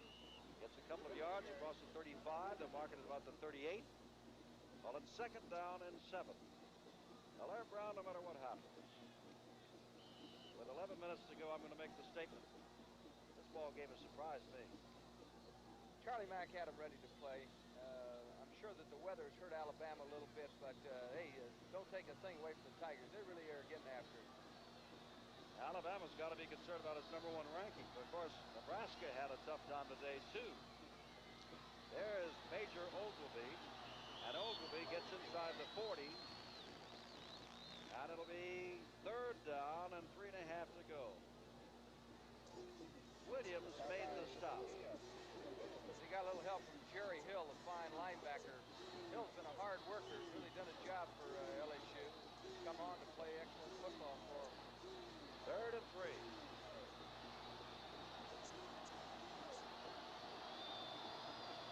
Here's where the LSU crowd comes alive.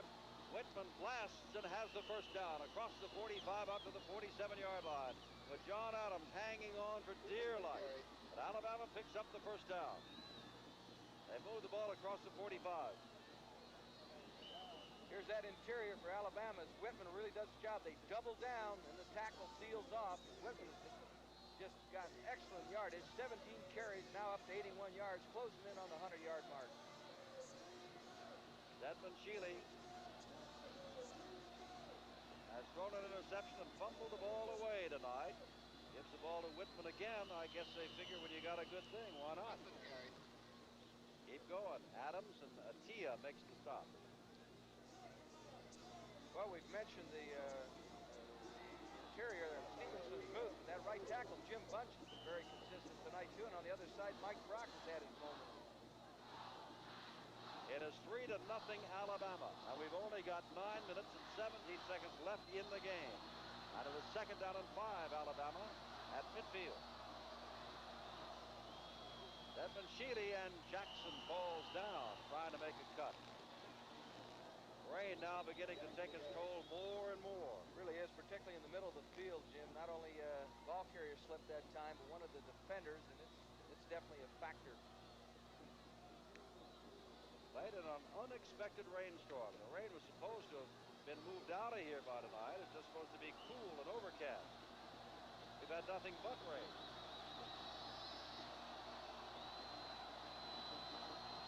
Third down 5. Shealy to Whitman, and he did not make it. Atia makes the stop, number 60. Well, this big guy, they got him, recruited him out of Pennsylvania. He's been a starter ever since his freshman year when he took over midway. He makes the stop. So LSU will get the ball back, should get it deep in their own territory, even though it's into the wind. Woody Humphrey will kick the ball into the wind. Beautiful kick. They got to hope it goes into the end zone. If it doesn't, well, it does. So it'll come out to the 20-yard line. And now that means with 8 minutes and 2 seconds to go, LSU has the football. They have stopped Alabama, and they're going with the wind. If they're to make a move, now would be a good time for LSU to make a move on Alabama. Boy, it's really coming down to a tremendous finish. Of course, the Bears, Coach Charlie McClendon, has a great deal of respect for him. Now they're going at it. Tracy Porter comes wide to the right. Ensminger in there, and he's going to throw on first down. Gets the ball away, has his man. That is Porter.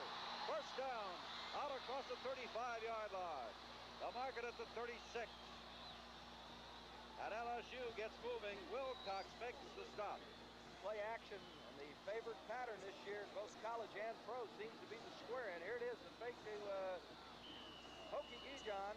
Here's the toss, little square in as he just gets rid of it before he's hit wide open. Good yardage. First down.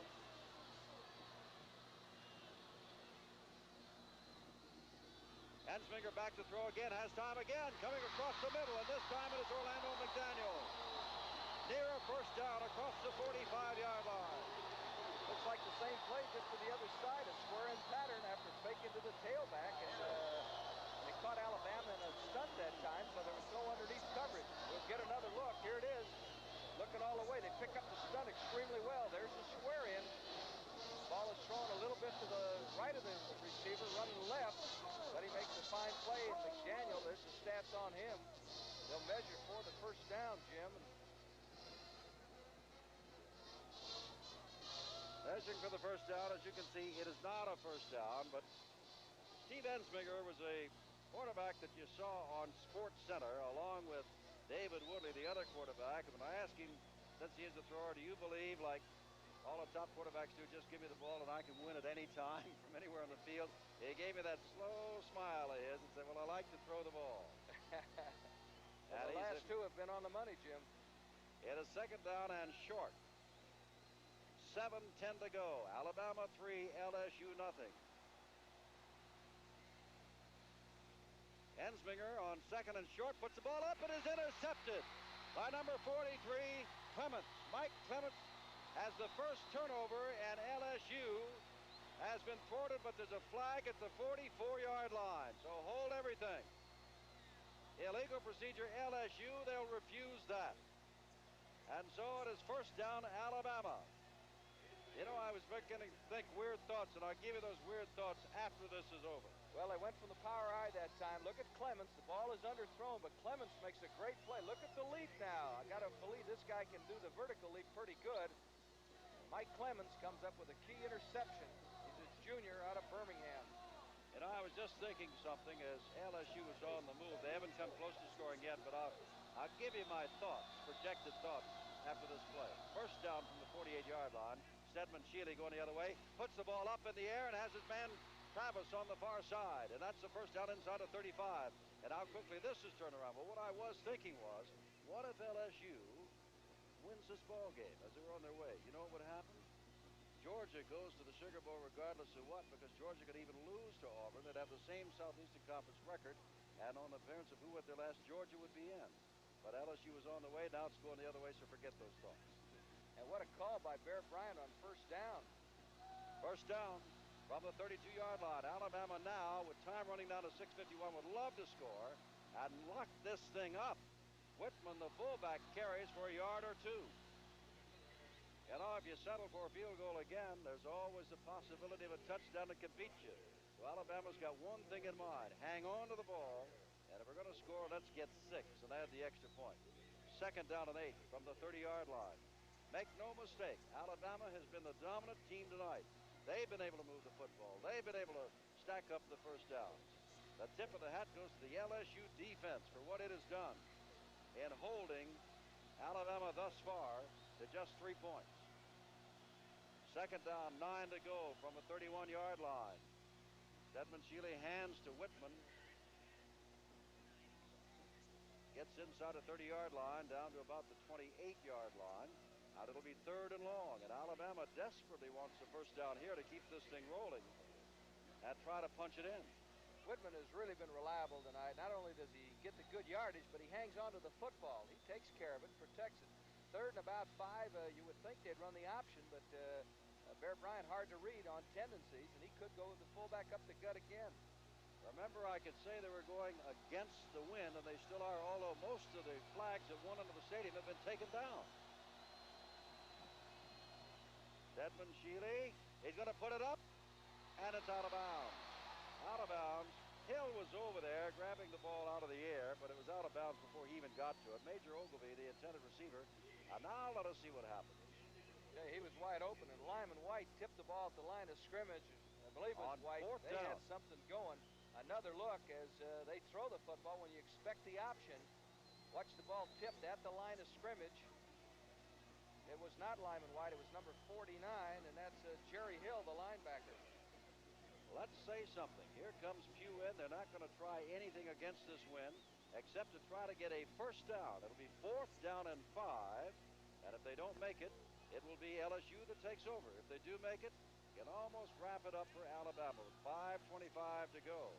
Well, we have NCAA soccer coming up on ESPN, the Big Ten Soccer Championships. The final game of those soccer championships will be from Indiana University in Bloomington, Indiana. It'll be cablecast for you at ESPN November the 14th at 7 o'clock at night, and on Saturday, November the 17th at 11:30 at night. Now, Indiana University is the defending champion of the Big Ten. And they went on to the final game of the NCAA last year before they lost to the national champion, San Francisco. And that's one thing you learn early on if you're not from the Midwest. It is Indiana University. It is not the University of Indiana. And they will remind you of that. But it is the University of Alabama. And right now they've got 4th down and a long 5, or LSU gets the football. And they do not have the wishbone setup. They've got the I formation.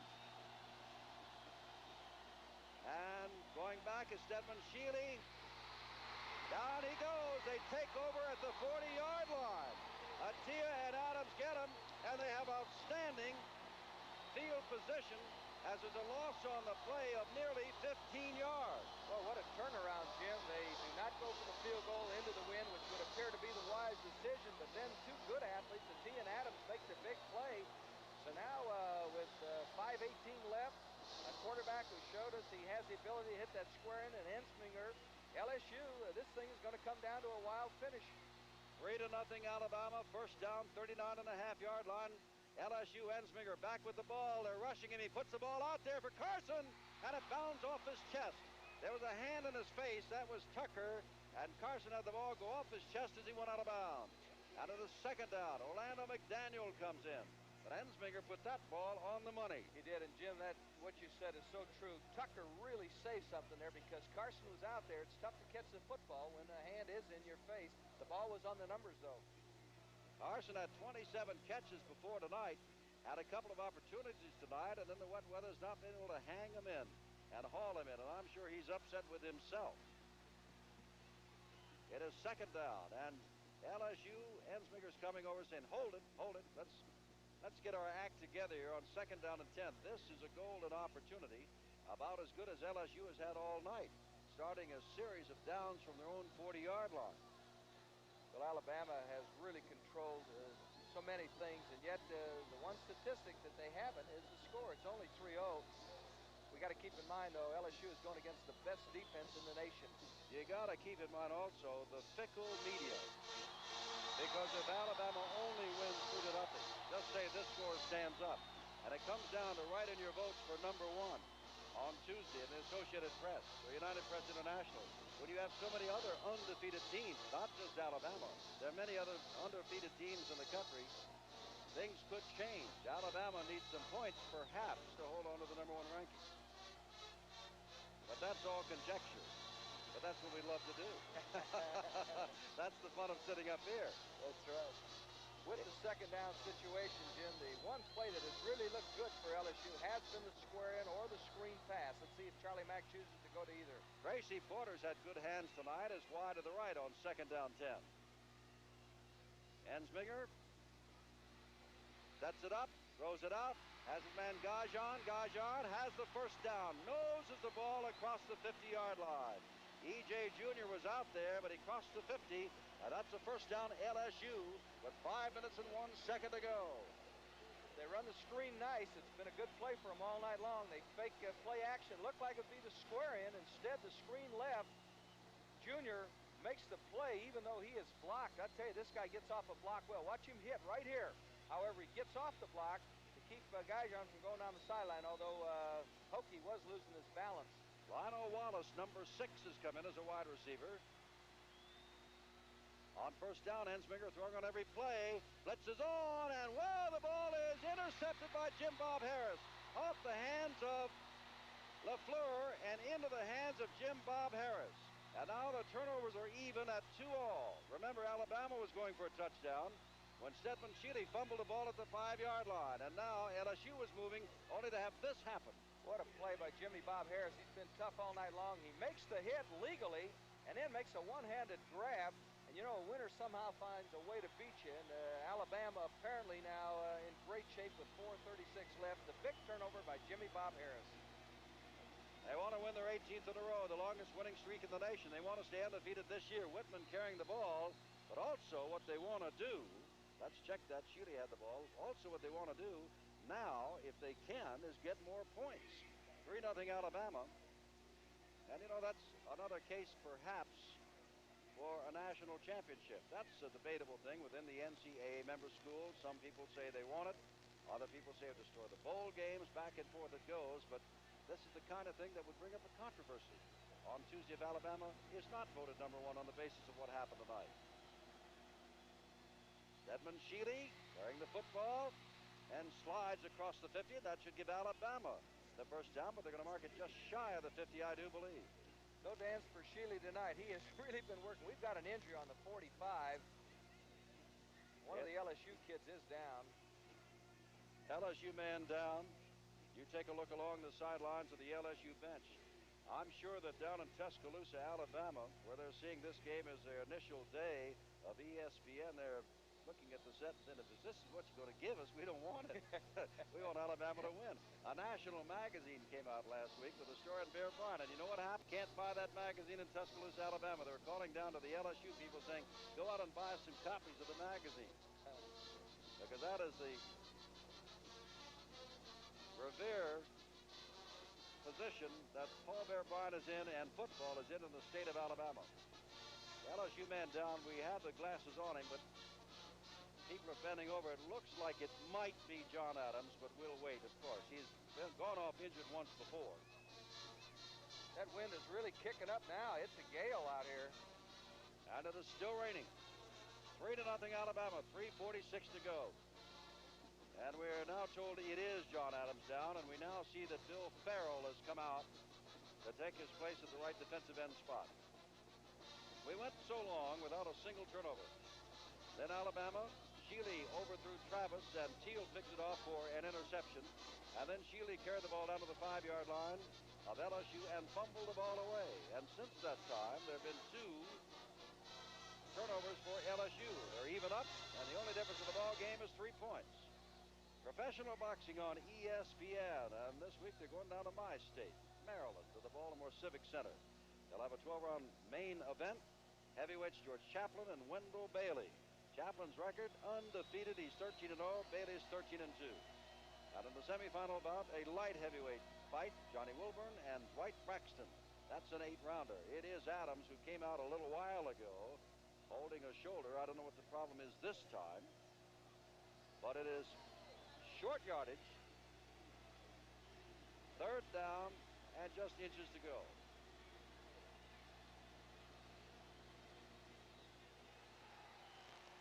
I think they should have it. That was Sheely. He only had a few inches to go. They say first down, Alabama. Sheely went right behind Vince Booth, number 60. It's been Booth and Stevenson up front all night long.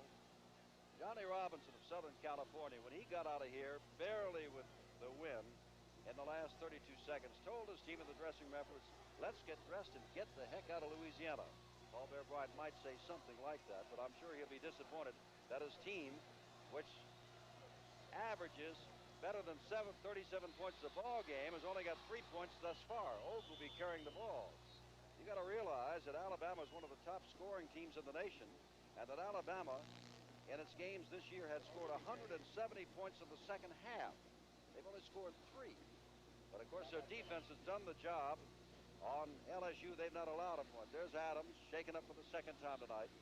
Alabama's only allowed 5 points per ball game. They haven't allowed LSU even close to a point tonight. But that Alabama defense has been outstanding. 2nd down and 6 to go. The rain, if anything, gets harder. Jackson's got the football. Jackson is down as he crosses the 45-yard line down to about the 44-yard line. And the clock continues to run with 2.5 minutes left. They're not risking any handoffs where the ball can be punched loose. It's been toss sweeps to one of the halfbacks. And as Alabama's big mission now is get a first down here with 2:18 left. That would just about wrap it up if they were able to pick up a first down. Bowl scouts are here. We've talked to them all because Alabama, if they win tonight and Auburn beats Georgia next week, goes to the Sugar Bowl. But if Georgia should lose to Auburn and Alabama wins, well, Alabama goes back to the Sugar Bowl. That is Ogilvie, and it's going to be fourth down. 1:52 to go. And they're sending in their punter, Humphrey. But apparently, there's going to be some time for LSU, and they're with the win, and they quickly and smartly called timeout with 1:49 to go, which means that they'll have about 1:45 in which to move the ball the length of the field. It is Alabama 3, LSU nothing.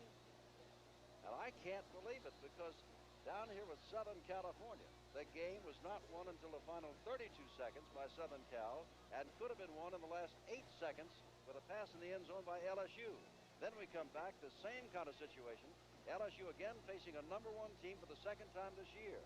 And here it is, 3 points, and LSU will have a chance. Well, the defensive coordinator on the sideline is giving his kids what he wants them to do. We'll see if they either put the punt rush on and try and block it, or else go for the return. You know, in that Southern Cal game, what was it? McDonald, the quarterback, said, "I thought those people had amplifiers in their mouth. There was so much noise." Tracy Porter and Willie Teeler deep as Humphrey is back to kick from his own 42. Kicking against the wind, hangs it very high. Fair catch called for, lost the football. That belongs to LSU inside the 10-yard line. One of the old axioms, you get the ball inside the 10 or near the 10, let it go. And if it's raining, you better let it go. But Teal, even though he called for a fair catch so it would not go out of bounds inside the 10, almost got in trouble. So they marked the ball inside the 8 and 9-yard line, and LSU with 1:40 to go will have a last gasp. They trail 3-0. They have not been able to move the football into scoring territory all night long. Ensminger into throw, and remember again, he's working with the wind. They've got 3 wide receivers. Ensminger has plenty of time, steps back, and that ball is up in the air for grabs. And it looked to me like the wide receiver downfield was almost out of bounds. Jim, I believe he was out of bounds. His junior was playing excellent coverage on the sideline. If he would have caught it, I don't think it would have counted. No, I thought he was running to the bench. He was running down the sidelines out of bounds. Alabama going with a 4-man rush, really loose in that secondary now. There's not many gaps in that zone. A draw might be the call here. Second down and 10. They're on their own 8. 1:35 to go. Ensminger back. Has a man open. Porter. First down at the 25, 26-yard line. Tracy Porter at the 26-yard line. And that'll stop the clock while they move the sticks. They came out in trips. Now they're hustling to get a playoff in trips, and they did. Porter is able to find the seam in that zone. And you really didn't think it'd be possible the way Alabama was playing it so loose. Watch, Ensminger waits, puts the thing on the numbers. There's Porter in the zone. A lot of room, as you can see. Clock running 1:15 as they move the sticks. At 12 men on the field, and Ensminger waves the 12th man off. Ensminger back, under pressure, steps up, throws it, and in and out of the hands of guess who? Carlos Carson, who's having a bad night. But that was kind of an impromptu, sharply thrown pass, a little bit lower than waist high. It does stop the clock, but it also means that they've lost a down. Just a minute and 6 seconds left. Ensminger had a lot of room if he chose to run the football that time, as Alabama lost a lane on the rush, but he did dump it off to Carson, and Carson unable to hang on. Alabama trying to win its 18th in a row, longest winning streak in the nation. Give Bear Bryant his 100th, but it's a tough job. Ensminger throws just beyond Porter. Good underneath coverage that time by Robbie Jones. He was back, cutting off anything in the middle. They tried to go for the quick slant. Nothing doing. Well, I'm sure that Paul Bear Bryant recognizes milestones of 100 wins in a decade. The only man to do that. He'll remember, but he'll remember the 100th if he gets this one tonight. It was not easy. Porter again, the reliable hands of the night, is wide to the right. And it is third down and 10. Ensminger Back to throw. Has time. Drills the ball, and he was hit just as he threw. And the ball might have slipped a little bit. Intended for Porter. I think E.J. Jr. was in on top of him and forced that ball. Now it's 4th down, and LSU just has to go for it with 57 seconds left. Well, they need a major break here. The thing that has looked good against this 4-man Alabama front was when they came out in a triple formation, trips right, and were able to find the seam. All right, let us set it up for you. Because if Alabama takes over, it is Alabama's ball game. But if LSU keeps going, we want you to know where we are in time. 57 seconds to go. The ball is just over the 25-yard line of LSU. And it is 4th down and 10 to go. And LSU behind Steve Ensminger will try to pull it out.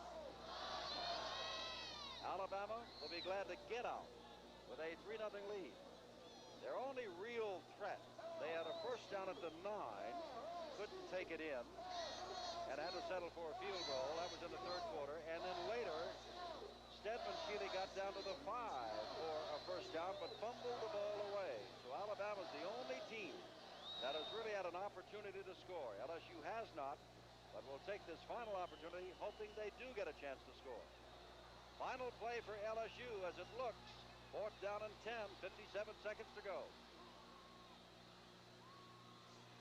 Everybody knows Ensminger is back to throw. Has the time, gets it away, has a man there, but he cannot get to it.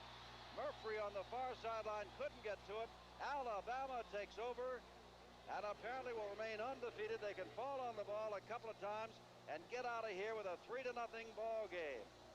But what a surprising show by LSU. For the 2nd time this year against the #1 team, they played outstanding defense. The Alabama defense, one of the best in the nation, has shut them down completely. And now it is up to the voters whether or not Alabama will be, even though undefeated, remain on top of those standings when it's announced on Tuesday. That's not the concern. Remain undefeated at the end of the season is their concern. Get that final poll. Stedman Shealy, who's had to play all the way tonight, even though he's been banged up a couple of times, falls down. The clock continues to run. The only score in the game, after missing a 28-yard field goal and a 39-yard field goal, Alan McElroy from 27 yards out and at a severe angle with 8:49 to go, 3rd quarter, hit the field goal, and that's the only score, 3-0. LSU, we'll repeat ourselves, has not threatened at all. Alabama's dominated everything but the scoreboard. Stedman Shealy falls down again. That should be the ball game. They'll count it down in this driving rainstorm. People are leaving. They've seen LSU give an outstanding performance under Charlie McClendon, but they've seen Paul Bear Bryant win his 100th game of the decade, the first time it's ever done, and he is now within 22 of Amos Alonzo Stagg as the all-time winningest coach in football. Final score, Alabama 3, LSU nothing. An outstanding ball game in a rainstorm and Baton Rouge, Louisiana. Another sellout crowd has seen Alabama win its 22nd consecutive Southeastern Conference win. That is an all-time record. Their 18th consecutive win, the longest winning streak in the country, their 9th win of the year, and they are still 9-0 over the last 9 years against LSU. Final score, once again, Alabama on the toe of Alan McElroy, 3, and LSU didn't get close, nothing.